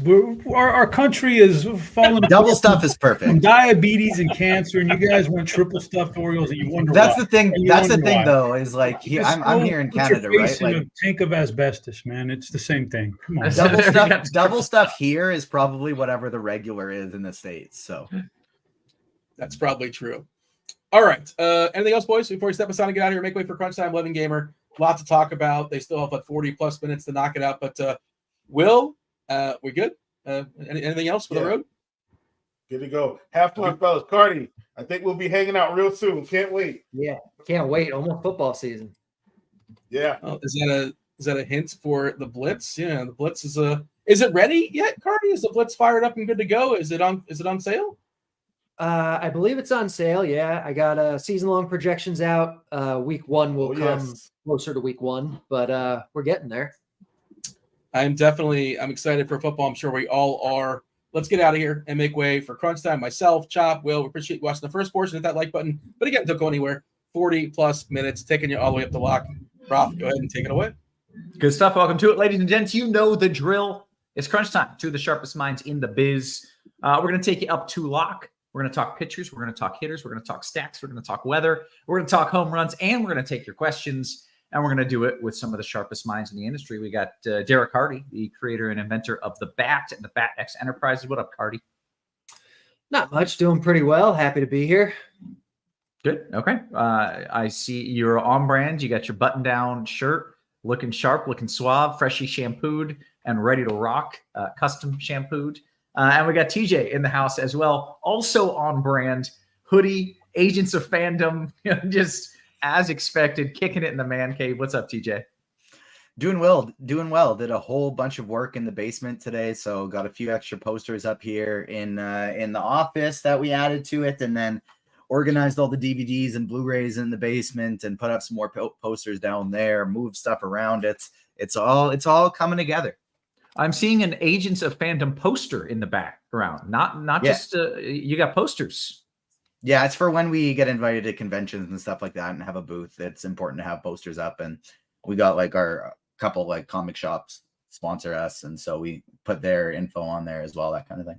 Nice. All right. I like the sweatshirt. Is that like an avatar kind of? Yeah. Yeah. Nice. Yeah, we made these for when the live action show got released on Netflix, and so we sell them on our website with just like the little elements there, and then the same font for Agents of Fandom. Very cool. Guys, let's dive into a little weather talk here. Did get a question from Cam the Man. Roth, would you have more concern about the Yankees if there's no pregame delay? If there's no pregame delay, I will eat my shorts, the ones I'm currently wearing. I'll take them off mid-show. I will begin consuming them. No, they're going to announce a late start in New York, and then they're going to play the game, and I feel confident that that's what's going to happen, which is good. But it's good when I feel that way. I eat my shorts off. I don't know why we needed a banner for that, but I kind of liked it. I feel confident. You can't just chew them either. I want you to cut off a little piece and like you got to swallow it. Yeah, I got to do the whole thing. Someone says, do I have the right mic set up? Probably not if they're asking. Let me check. Oh, I do. Roth's shorts are better than Fig Newton. You take that back, sir. You take that back. That's good. So anyways, late start in New York. I do expect they will play, and I don't expect there's going to be a delay. There's also a decent chance of a late start in Cincinnati. Again, I think they're going to play. Do we want pitchers in Cincinnati? Carty, I'll let you. I know you. Sorry, pitchers in Cincinnati? Yeah. What do you got? Yes, Blake Snell. We do. We got Snell there. Yeah. I mean, he's a tournament guy. You're not playing him in cash, I don't think. But yeah, Snell's one of the better pitchers on the slate. Okay, so I think that's worth watching here. I kind of think they will announce a late start in Cincinnati, and if they don't, I'd be a little bit worried about pitchers there. The game will play regardless in Cincinnati. It's just, do they want a late start and risk that in-game delay or not? And then the game that I'm maybe most worried about here would be Cleveland, but I'm not worried to a degree that I think you should do anything about it. I still think the likely outcome is they're going to play that game, and they'll likely play it to completion, all 9 innings, probably without delay. But if there's a spot where I think things could go wrong, I could see rain moving into Cleveland middle to late innings and causing some issues. But I don't think that's a high enough likelihood that you should fade it or do anything about it. So that, plus a whole lot of other like low chances for a delay, is essentially where the weather wraps up. Does that work for you guys? Absolutely. That works. Okay, and I'll keep my eye on Cincinnati, see if they announce a late start. Keep my eye on radar there to see what's happening in case we want pitchers there. With that, I think we can dive into the slate itself and talk about some of these pitchers. Carty, you want to lead us off? Yeah, so top pitcher today is Joe Ryan. Not going to be a secret. People are going to play him. He's probably the most talented pitcher on the slate, and he's facing the White Sox. He's a little expensive, but it doesn't matter because he's really, really good. Then we have Yusei Kikuchi making his Astros debut, was traded at the trade deadline, facing a Rays team that kind of was in fire sale mode and, strikes out a good amount, is not very good. So they're your top 2 guys. In cash, I think you probably just play those 2.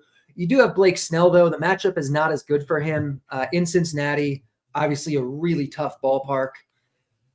And then after that, it kind of falls off, and you have a whole clump of guys, maybe like 10 guys that are all more or less the same. The guys I think that I like the most, just based on salary, ownership kind of stuff, is like Randy Vasquez, maybe Kevin Gausman. But there's a bunch of guys here that you can play. Schwellenbach, Stone. You could play Eric Fetty if he was listed on the right team, but he's not for whatever reason. And then there's another handful of guys that are fine too. But really, I think that's kind of the main stuff I like tonight. Okay, TJ, talk to me about what you're looking at. And we got the Cincinnati Reds delayed due to weather. There's that. Love that. That good. That was going to stress me out a little bit. Excellent. Too bad the shorts eating is still on the table because that's not New York. That's true. What's the deal, Yankees? We've got time here, but if they go another 10 minutes, I'm going to start sweating if we don't get this late start in New York. And you don't want to be sweating in the shorts that you have to eat either. That's just that's not ideal. No, that's a double whammy, man. TJ, when you look at the pitchers, where are you concentrating your ownership? What's chalky? What do you like?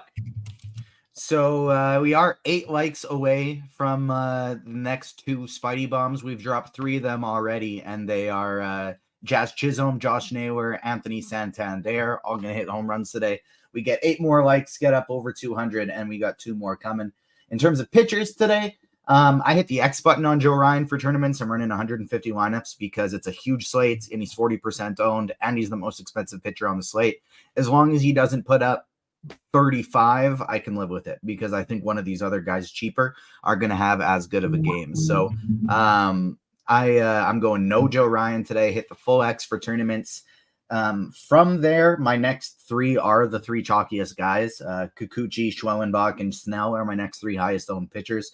Other guys I really like, though, I like Tyler Phillips for tournaments, Shane Baz for tournaments, Randy Vasquez for tournaments, Gavin Stone, and I even have a touch of Paul Blackburn today because I've always been a big Blackburn fan for no reason in particular. That's the one guy that I'm playing that you guys probably shouldn't play. I don't recommend that one, but I do like going to some Phillips, Baz, Vasquez, Stone for tournaments. Okay, very good. So we got a lot going on in the pitcher department, or at least a lot of viable options. TJ, let's flip it and talk about the bats and the stacks. I feel like you're stacking against a good amount of these pitchers that you just named. Yes, I will be. I have a lot of Cincinnati today going up against Snell because I think this can basically go one way or the other. I think Cincinnati is either going to get to him early if Snell is off. I think it's like a day shorter of rest than he's used to having. And so if that's the case, then I want to have a lot of their bats. But if not, I want to make sure I have a decent amount of Snell in there as well. My highest owned stack is actually Atlanta, followed by Baltimore. Baltimore is my favorite. They're who I'm going to in single entry, but the team that I ended up getting the most to in MME is actually Atlanta. Following that is Minnesota. Really love them for tournaments. I'm getting to some Mets, some Dodgers, some Angels. I really like San Francisco. I really like the Yankees going up against Gaussman. And then getting to a little bit of Boston, Oakland, and San Diego. And then, the other team I really like up at the top that I forgot to mention up at the top is Cleveland. Okay.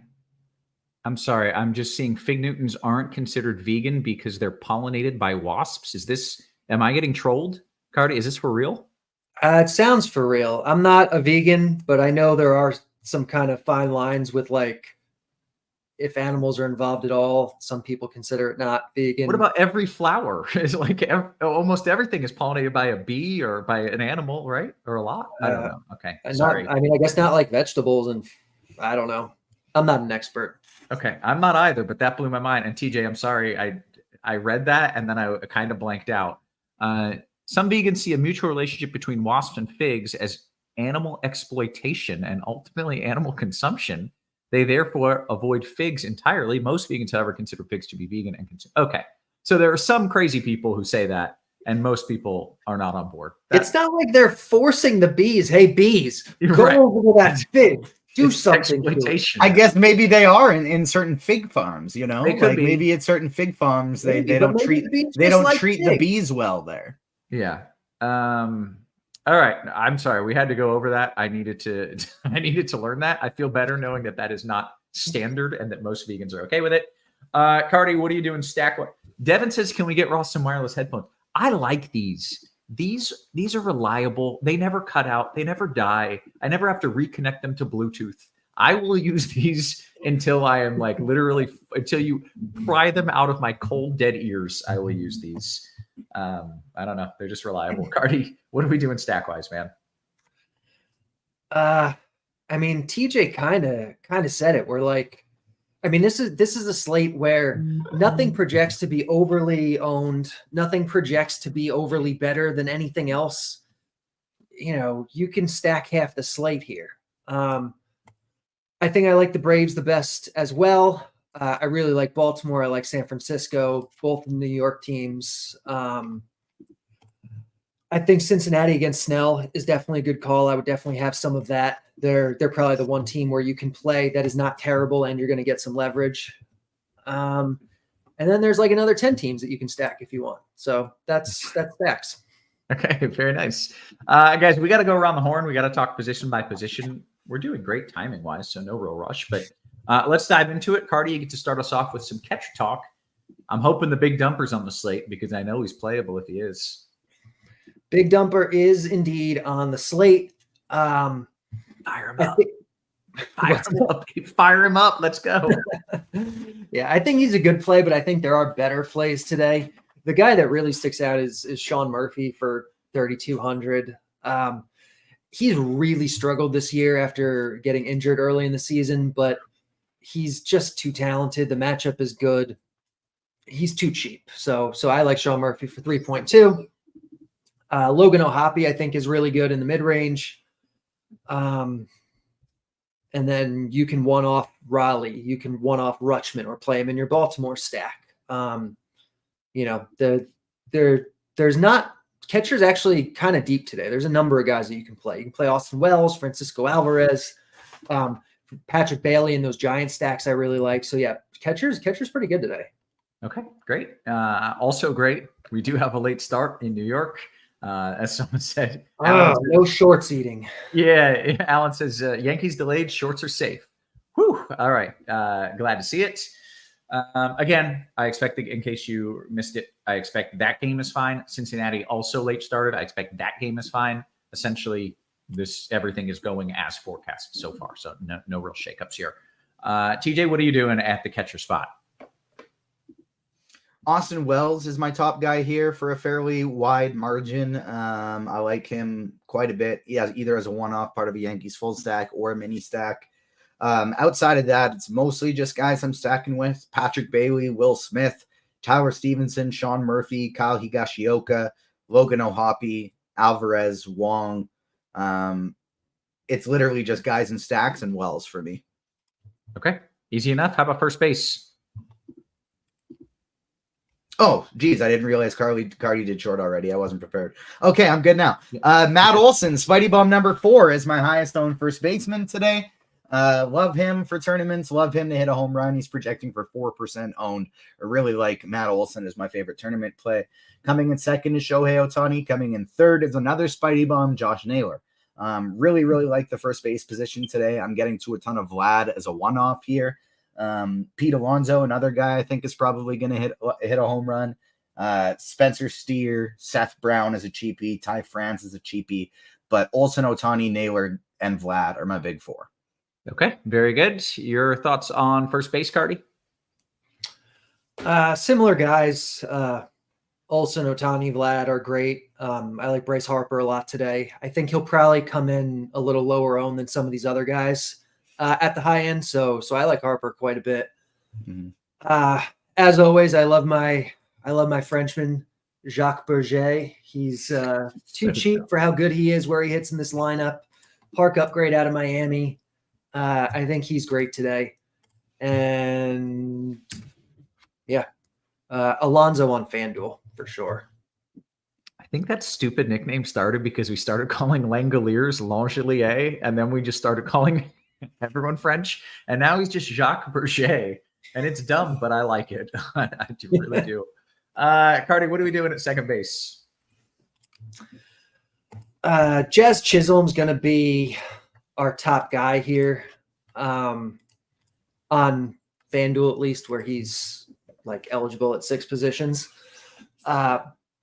But otherwise, you have Tyler Fitzgerald, who's just been nuts lately, and now he's hitting leadoff for San Francisco. He's in a great park. He's against a mediocre lefty. So I like Fitzgerald a lot. In terms of the guys that are actually available on DraftKings, though, Willie Castro is my favorite. Minnesota's leading off against a weak pitcher in Martin. It's the Tigers. It's Willie Castro, but I still think he's good. Going down to save some money, I think you're looking at like Davis Schneider for Toronto, Whit Merrifield for Atlanta, maybe Gavin Lux, that kind of thing. In tournaments, I think Jonathan India is a really good play. And yeah, that's it. Okay. Very good. TJ, your thoughts at second base? Gavin Lux batting third for the Dodgers is the guy I'm getting to the most, with Castro right behind him. Because I'm stacking Baltimore so much, I'm getting to a ton of Jackson Holiday. Even though he's near the bottom of the lineup, I'm playing a ton of him, getting a little Casey Schmidt, Xander Bogaerts, Jonathan India. Basically just guys in stacks at this position outside of Lux and Castro, though. Okay. Then we get to go to third. TJ, what are we doing there? Matt Chapman is going to be my highest owned guy at third, tied with actually Jazz Chisholm, a Spidey Bum, and Austin Riley. You can also play Vlad Guerrero at third on DraftKings, and still I'm getting to a ton of him there. Kobe Mayo at flat 2K in my Baltimore stacks. Rafael Devers as a one-off, I absolutely love today. Mark Vientos, Jose Ramirez, and then Royce Lewis.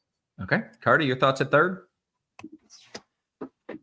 I love Matt Chapman. These are the kind of spots where Chapman is just like an amazing play, and he's not even going to be that owned relative to some of the other guys. When you say these are the kind of spots, what do you mean? So that's what I was about to get into. So Matt Chapman is Thanks for cutting me off, Rob. Sorry. Matt Chapman is a right-handed hitter with big-time power, doesn't offer a whole lot else, but he's in the best park in baseball for homers instead of San Francisco. He's got the platoon advantage against a mediocre lefty in Abbott. And he's 3.3K on FanDuel. I think he's a really good play. And even on DraftKings at 4.8, I think he's every bit as good as like Austin Riley, Jose Ramirez, Rafael Devers, Royce Lewis today, Jazz Chisholm. But he comes a lot cheaper. So, and he's going to come at lower ownership. So Chapman's really the guy that I like a lot today. But I do like Austin Riley a good bit. I do like our Frenchman who's eligible at third. And yeah, that's what I like at third. Okay. I think that brings us to shortstop. Carty, what are we doing there? Let me guess. You're spending up. That's kind of always the case at shortstop these days. Maybe not as much as normal. Like, oh no, all right. I do think there are guys you can save with today, but obviously the high-end guys are going to be really good. Gunnar Henderson, Lindor, Seager, Ellie De La Cruz, I love in tournaments. Pretty much any of the Cincinnati stuff where you get a little bit of leverage off of Snell, I like today. Tyler Fitzgerald, who we mentioned at second. He's shortstop only on DraftKings. Willie Castro, who I mentioned at second, is shortstop also. If you want to save money here, though, I think Orlando Arcia is totally fine. 2,800. They've moved him up in the order the last couple of days. He's hitting fifth. Facing this Palazzo guy who's, not scary. And yeah, so if you're not spending up, I think Arcia is the guy that I really like saving money with. Okay. TJ, we want your thoughts here at shortstop, but you want 225 likes to give them a final Spidey bomb. You've already given them 4. We want to give you 5 of those. And all we're doing here is giving you free content and asking for you to hit that thumbs up button. So please do. It will get you even more free content. TJ, what are you doing at short? Orlando Arcia saving salary, batting 5th for the Braves is my highest owned guy here today, getting to a ton of him. Tyler Fitzgerald, number 2, followed by Castro and Gunnar Henderson. And then it's just a crapshoot of a bunch of different guys. Ha-Seong Kim, Ellie De La Cruz, Francisco Lindor, and a bunch of guys that just look terrible. And I wish I wasn't playing in a position as strong as shortstop, but it's not as strong as it usually is today. Mm-hmm. Derek says, how about Sogard, 2K at short? Is Sogard so good? No, he's one of those crappy players I feel terrible about that I have in a couple lineups. Okay, but you do. All right, you do have him. That's fair. The one other thing I want to mention, I mentioned liking Ellie in tournaments. Blake Snell is terrible with stolen bases, and catcher Patrick Bailey's pretty bad too. This is a really good matchup. Like if Ellie gets on today, like he could steal 4 bases. Nice. He could also hit a home run, and he's going to come in really low owned. So I like him a lot today. There's a lot of ways he can score points. Very cool. Okay. Any Bogarts at short on FanDuel, TJ, and then we'll move it to the outfield from there. Yeah, that's fine. Yeah. Okay. Take me to the outfield, TJ. I'm sure there are plenty of options. This conversation we just had has prompted me to try and adjust some lineups before lock here, do a new set of 150, and just take out all of these terrible people I was playing at shortstop and just make sure I'm getting more Ellie De La Cruz and Gunnar Henderson. It seems like a good move today. Yeah. Anthony Santander is my highest owned outfielder. Highest owned bat on the slate, actually. He was the first Spidey bomb for a reason. He has hit a home run 5 straight games in which he has been a Spidey bomb. So the last 5 times Anthony Santander has been a Spidey bomb, he's in a home run. So we're looking to make it 6 today. I got an absolute ton of them. Jazz Chisholm, Elliot Ramos, Matt Wallner is a cheapie that I love today. Marcell Ozuna, Colton Cowser leading off for Baltimore. I'm getting a ton of Juan Soto and Shohei. Byron Buxton, Aaron Judge, and then Kyle Schwarber is a very low owned guy that I love a lot tonight. I am one of the benefits of not playing any Joe Ryan, the most expensive pitcher on the slate, is I'm overweight on basically every single. I'm even on Shohei, and I'm overweight on all the other expensive outfielders that I want to play tonight. Nice. Okay. Carty, we've got Hoosiers hang banners in the chat pointing out the last time that you said Ellie could steal 3 bases, he did. Yeah. So it's a note. He could steal 3 bases tonight. And he's got to get on, but it's like one of the best possible stolen base matchups. Yeah. Okay. Carty, what do you like in the outfield? TJ covered a lot of the expensive stuff. Obviously, I like the Yankee stuff. I like Soto. I like Yordan Alvarez, Jazz Chisholm. In terms of stuff that's like more mid-tier or cheaper, I like some of the Atlanta stuff. I like Jorge Soler a lot. I like Whit Merrifield a lot. I like Dalton Varsho. I like Davis Schneider, both for the Jays. Joe Adell for LA. I like. Heliot Ramos in your San Francisco stacks for sure, or even as a one-off. Nice. Greg Biancone in chat said, please say Helio Ramos. Did you do it just for him, or did you really feel it? No, I really felt it. Yeah, that's good. All right. Well, then he really feels good about it. We want to give the people some home run calls as well here in just a little bit. Make sure you've hit that thumbs up. TJ, did we get to 225 for another Spidey Bomb? We did. It's Vladdy Daddy, Vlad Guerrero plus 450, the final Spidey Bomb. Did you already announce that and I just missed it? No, it's scrolling at the bottom of the screen, though. Gotcha. Okay, there you go. We got. I sent them to Steve in advance, and so as soon as we've been hitting the like threshold, he's just been like putting them right up there because Gotcha. Steve is the best. Very nice. I got a little Eat My Shorts gift that surprisingly is not Bart Simpson. I assumed a Bart Simpson gift was coming with Eat My Shorts. What do we need to do? We gotta sell some premium content here, because if you haven't signed up for RG Premium, you're missing out. You should. Get ahead of the competition. RG Premium got an option for whatever level you are looking for. 6-month combo subscription, exclusive price $469.99. That is a savings of $250 as opposed to buying 6 individual months of combo premium. If you're not a fan of commitment, you can just get a month of RG combo premium for $120. Or if you really just want to try things out, dip your toes in the water, 3-day pass is $19.99. That is an absurd deal. I bought pasta and red sauce today, and that costs more than $19.99. It was fancy pasta and fancy sauce, but that cost more than $19.99. And you could have 3 days of RG Premium just for that. So make sure you are making that happen. With that, some home run calls. Carty, I will let you lead us off. We already got TJ's Spidey Bombs. So on the betting side, the best one in the game just started, but in terms of what hasn't yet, Jazz Chisholm plus 600 at ESPN looks like our best option of the day. And then from a fantasy perspective, getting that list together right here. Mm-hmm. Aaron Judge is our top guy, as he almost always is, but Matt Chapman, projects for the third highest chance today, and I already talked about him a lot and how much I love him today. Okay.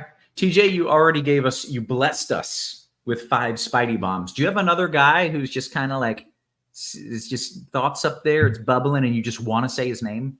I do, but I didn't pick him as a Spidey Bomb because the betting odds weren't good, so we will throw Tyler Fitzgerald in there as well. Okay, very good. Some people slamming me for spending too much on pasta and sauce. To be clear, I was driving by this place and it said like fancy homemade pasta. And I went in and it's prepackaged fresh pasta. They make it right there and you bring it home and they have fresh sauce. And it's going to be freaking awesome. And I'm not going to regret those $20. I'll tell you that. But it is ridiculous. I could have gotten the same thing for like $250. What else do we have? Yeah, that is a really awkward gift. That is some weird stuff. Let's do some QQs. How about that? Scrolling up in the RG Discord. No love for Marcus Stroman. Carty, no love for Marcus Stroman. He'd like to point out it is a revenge game. I mean, with the revenge, then yeah, all aboard, choo-choo. I don't dislike Stroman today. Like point per dollar wise, I think he's solid enough. The problem is just like, does he really give you the upside that you want? He's not a strikeout guy. Like what is his ceiling really? You can play him, he'll come in lower owned, probably too low owned, a little too low owned. He's reasonably priced, projects okay. But the ceiling is really my concern there. Okay. TJ, did you have any Stroman? You mentioned 10 pitchers. No Stroman. Not quite getting there. Okay. What else do we have? FanDuel single entry, your favorite stack to win it all. Carty, you're trying to win a tournament here. What are you doing in FanDuel single entry? I guess give me Atlanta. Okay. TJ? Baltimore for me. Very nice. More QQs in the RG Discord. FanDuel GPP, TJ, a better one-off Ward or JJ Bidet? Ward. Okay. FanDuel Cash, TJ, right back to you, Riley or Soler? Riley. No Tyler Phillips chatter. Did we not talk about Tyler Phillips? I thought the name was mentioned, but maybe we did. Yeah, he is my 5th highest owned pitcher today. I like him for tournaments. I thought so. I thought I recognized the name. Of course, I thought he was a hitter. So what do I really know? I don't know anything. 4th highest owned, actually. It goes Kikuchi, Schmellenbach, Snell, then Phillips. Nice. Not on the slate, but Steve pointing out the D-backs just went back to back to back jacks in the first. Whew. That's a way to get the game going there. Let's see. Jumping in the RG Discord or in the YouTube chat. If you haven't hit that thumbs up, please do. Beetle Bump God says FanDuel single entry. I'm playing a low owned stack, Carty. You want Tyler Phillips or Snell? I'll take Snell. Okay. Carty, any lean between Gunnar and Ellie? You like them both, but you have kind of talked up Ellie and his upside. Yeah, I mean, they're both great. Gunnar projects a little bit better. I think Ellie will be a little lower owned and maybe has the higher ceiling. So maybe I lean towards Ellie, but there's not a wrong answer. I think your brain and the bat is telling you Gunnar, but your heart is telling you Ellie. And I think we got to choose with our heart sometimes. Give me Ellie, 3 bags. He's swiping them. Andrew Martinez says, TJ, Judge or Ohtani, large field GPP. I feel like those are always kind of impossible. But do you have a lean either way? I would actually lean Judge. Okay, great. Just like he's going to be a lot lower owned than Judge is projected for 7% ownership while Ohtani's 15. Oh, okay. Well, that matters. Andrew Martinez, Flying Armbar says, favorite pitcher in a FanDuel for either cash or a GPP. TJ, your favorite FanDuel pitcher? Throw that to Carty. I just want to pull up the pricing quick and then throw a next one to him, and then I'll have an answer for you. Sure. Carty, I was going to ask you as well, favorite FanDuel pitcher? I mean, Ryan's the best, but he's a lot more expensive on FanDuel than Kikuchi and Snell. So Snell 8,100, yeah. Yeah, I think Kikuchi or Snell is probably who I'd go with. TJ, you like Snell? Yeah, I would go Snell at 8,100. Kikuchi 2, and then Schwellenbach 3. Okay, great. Carty, can you play the White Sox in a single entry GPP? No, you can't. Okay. I mean, you can, but I wouldn't recommend it. Yeah, fair enough. Anfanant says FanDuel single entry cheap pitcher. Does Snell count as a cheap pitcher? Yeah. Yeah, there you have it. Then Snell is the answer. What else do we have? Favorite outfielder, TJ, DK Cash, 4,700 or less. Just a little bit too expensive for Jazz. Oh, Buxton for sure. Apparently, I don't know if I missed this. Arizona hit another one. They hit 4 homers batch to back to back to back. That is absolutely lighting the dude up. It was actually 3, but one was a 2-run. The leadoff hitter was a triple. Yeah, so close enough. Yeah, that almost counts. Yeah, the run still counts. What else do we have here? I'm stacking the Twins tonight. Oh, there's a good one for Carty. Who are the biggest pinch hit risks? I don't watch the Twins enough to know if they pinch hit a lot. Good question. Minnesota definitely likes to pinch hit. I can pull up our biggest risks today. Mm-hmm. Trevor Larnach, 43%. Matt Wallner, 36%. Jose Miranda, 10%. Okay, great. DK single entry, TJ. This one is for you. Schwellenbach, Judge, or Kikuchi Ohtani? Schwellenbach, Judge. All right.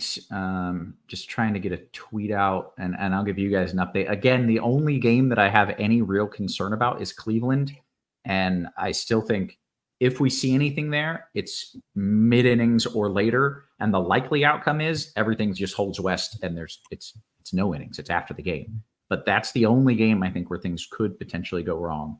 And I'm getting 92 tweets, people asking about it. So I got to crank out a tweet here.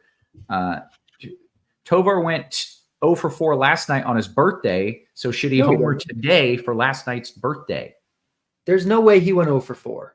People have assured me on a birthday, a guy has to perform well. So I think maybe check your facts. Yeah, I think that's right. That probably makes sense. Carty, Alonso or Olsen first base in FanDuel? They're both good. I think I lean Alonso rather. TJ, are you happen to be in the YouTube chat by chance? Yeah. Any Padres love, TJ? And who are your 2 favorite Padres on FanDuel. I just got to crank out a tweet if you don't mind handling a few questions for me. Yeah, that is no problem at all. I don't mind the Padres. I'm not getting to a ton of them, but they absolutely are in my pool. My two favorites would be, definitely Manny Machado, and then probably Bogarts would be my second one. Doesn't say a format, but Kiermaier or Carlson, Carty? Oh, for me, probably Carlson. Yeah, I think Kiermaier probably has some pretty big pinch hit risk in that one. Yeah. How big is the gap in the bat for Vasquez versus Gavin Stone? I think they're pretty close. I can pull it up and tell you exactly. Rojas or Moniak? It's about a third of a DraftKings point difference. Oh, there you go. Rojas or Moniak, last minute man in on FanDuel. I would go Moniak there. You say Kikuchi and Jazz or Schwellenbach and Buxton, Carty? I'll do Kikuchi and Jazz. Yeah, me too. Jackson Holiday and Ozuna or Castro and Soler, DK Cash. That's definitely Castro and Soler for a cash setting. TJ, I appreciate it, man. I'll take it back from here. Thank you. I was able to sneak a little tweet out there. Mr. Irrelevant says, TJ, in a large field DK tournament, did you already do this one? No, but that's literally my single entry team. Oh, nice. Okay. Is Schwellenbach and Kikuchi with a full Baltimore and mini San Fran stack going to be different and good enough to win it all? You thought it was going to be different enough, and now you're having questions. Yeah, so no, I do think that is good. I really like that team. And I actually realized that was my single entry team, and then I just did some stupid stuff, and now it's like a 4-3-1. So it's not as nice as it was before, but whatever. Okay, great. TJ, FanDuel Cash, Seager or Fitz? Fitz.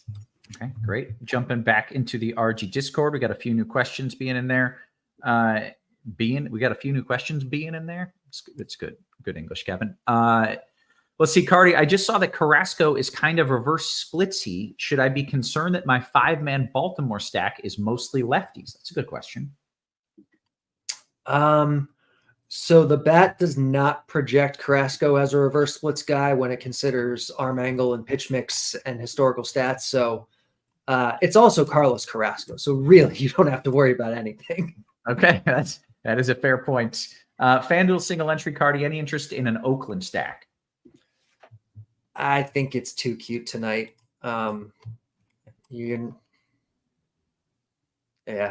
like Oakland. Okay. Where are we at? DKGPP, TJ, Randy Vasquez and Judge, or Phillips and Soler? Vasquez and Judge. TJ, rank these stacks in a FanDuel GPP: Texas, Oakland, Cleveland. Cleveland, Oakland, Texas. All right. FanDuel Cash, Carty, Chapman or Machado? By the way, gentlemen, we have about 5 minutes until lock. Chapman is never a fun guy to play in cash because he's kind of home run or bust, but I really like him today. I play him before Machado. Okay, great. Hey, have you guys downloaded the SimLabs mobile app? Have you done it? You should. Really, you guys definitely should. You work with us. It's important. Download it. Check it out. The expert DFS lineup generating tool from RG and Fantasy Labs, known as SimLabs, just got even better. In addition to the desktop tool on the web, which is what I use, you can now download the SimLabs mobile app from your app store. Use the power of DFS simulations in the palm of your hand. It is available to combo and single sport subs, or you can buy it a la carte in the app store. Just check it out today. It's great. I love it. It's there it is. I retweeted that. And give it a 5-star review. Play with it, realize how great it is, and then give it a 5-star review for us as well. It's a brand new app. A lot of hard work went into that. So make sure you're checking that out. Got it up just in time for NFL. More QQs. Your favorite pitcher in a FanDuel GPP? We already did this. I feel like the answer was not Cobb. It was Snell or Kikuchi. Snell. Who the hell's Cobb? Is he an old Rays pitcher or something? Alex Cobb is still in the league. He actually just got traded. I can't remember to who, but he just got traded from San Fran to somebody. Snell was like here, but Cobb was here. Let's see. They both pitched in the AL East at the same time because Cobb would have pitched for Baltimore as Snell pitched for Tampa. And Cobb was on the Rays at some point, right? I wouldn't have just pulled He that. came name up out. with the Rays. Yeah. Come up with the Rays. Yeah. Look at us. But we pieced it together. Why did that name pop up? There we go. We figured it out. Goombas says, Cardi, any teams you're seeing a large increase or decrease in K rate after the trade deadline? I haven't looked closely enough, but who was the team the other day that I was noticing was a lot different?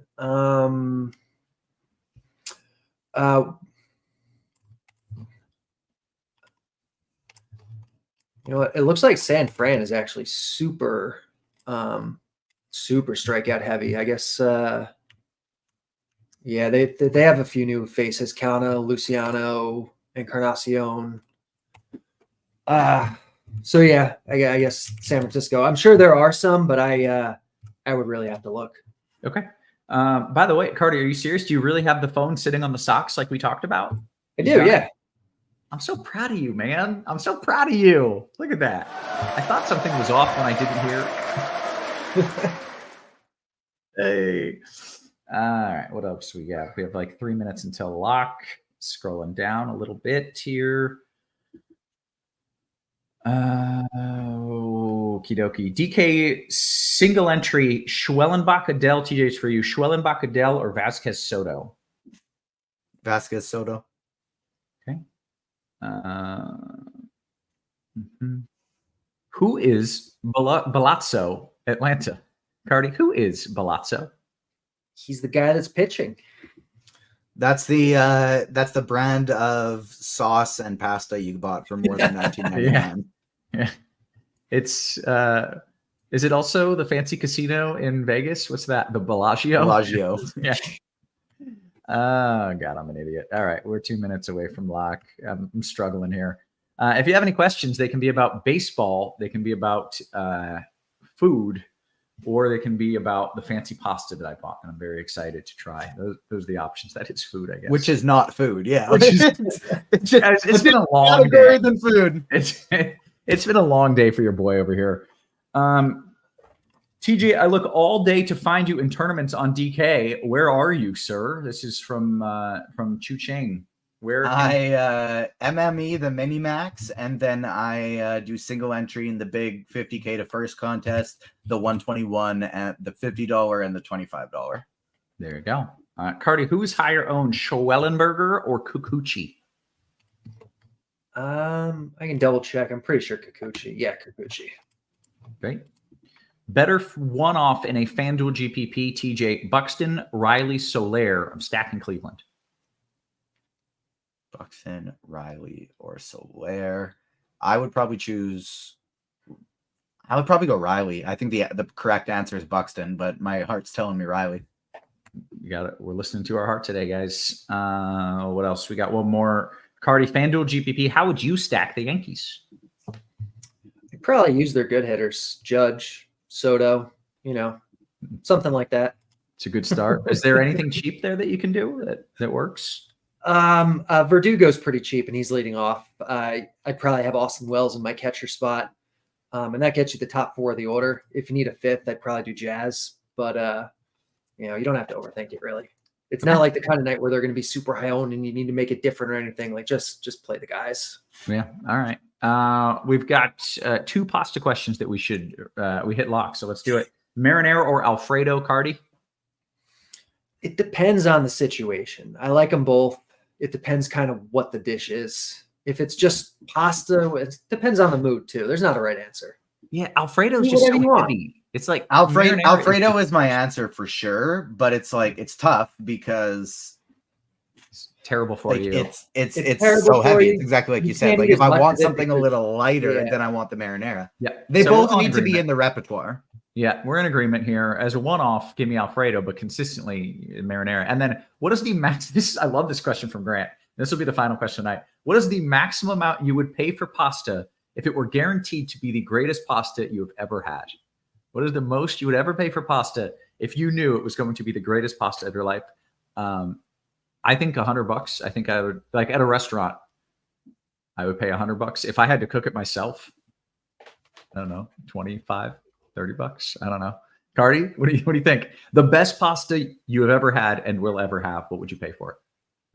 I'd pay a lot more than $100. You would. I mean, I love food. If I know something for sure is going to be one of like the best meals of my life, yeah, I'm okay with that. Yeah. TJ, where do you stand? I don't know. I've been to Italy a couple times and I've had the best pasta of my life for cheaper than that. So I don't know if I could go crazy and pay that. That's fair. All right, that works. Hey, with that, we have hit the lock. We have done all the things. How much cheese should go on your pasta? All of it. You need to get the brick of Parmesan, Parmigiano Reggiano, and you just grate that bad boy until your fingers bleed. You just keep going. That's right. We're going to bounce on out of here. So for Carty, for TJ, for our wonderful production crew, always working hard behind the scenes. Guys, we appreciate you. We love you. And we will catch you tomorrow. You have been crunched.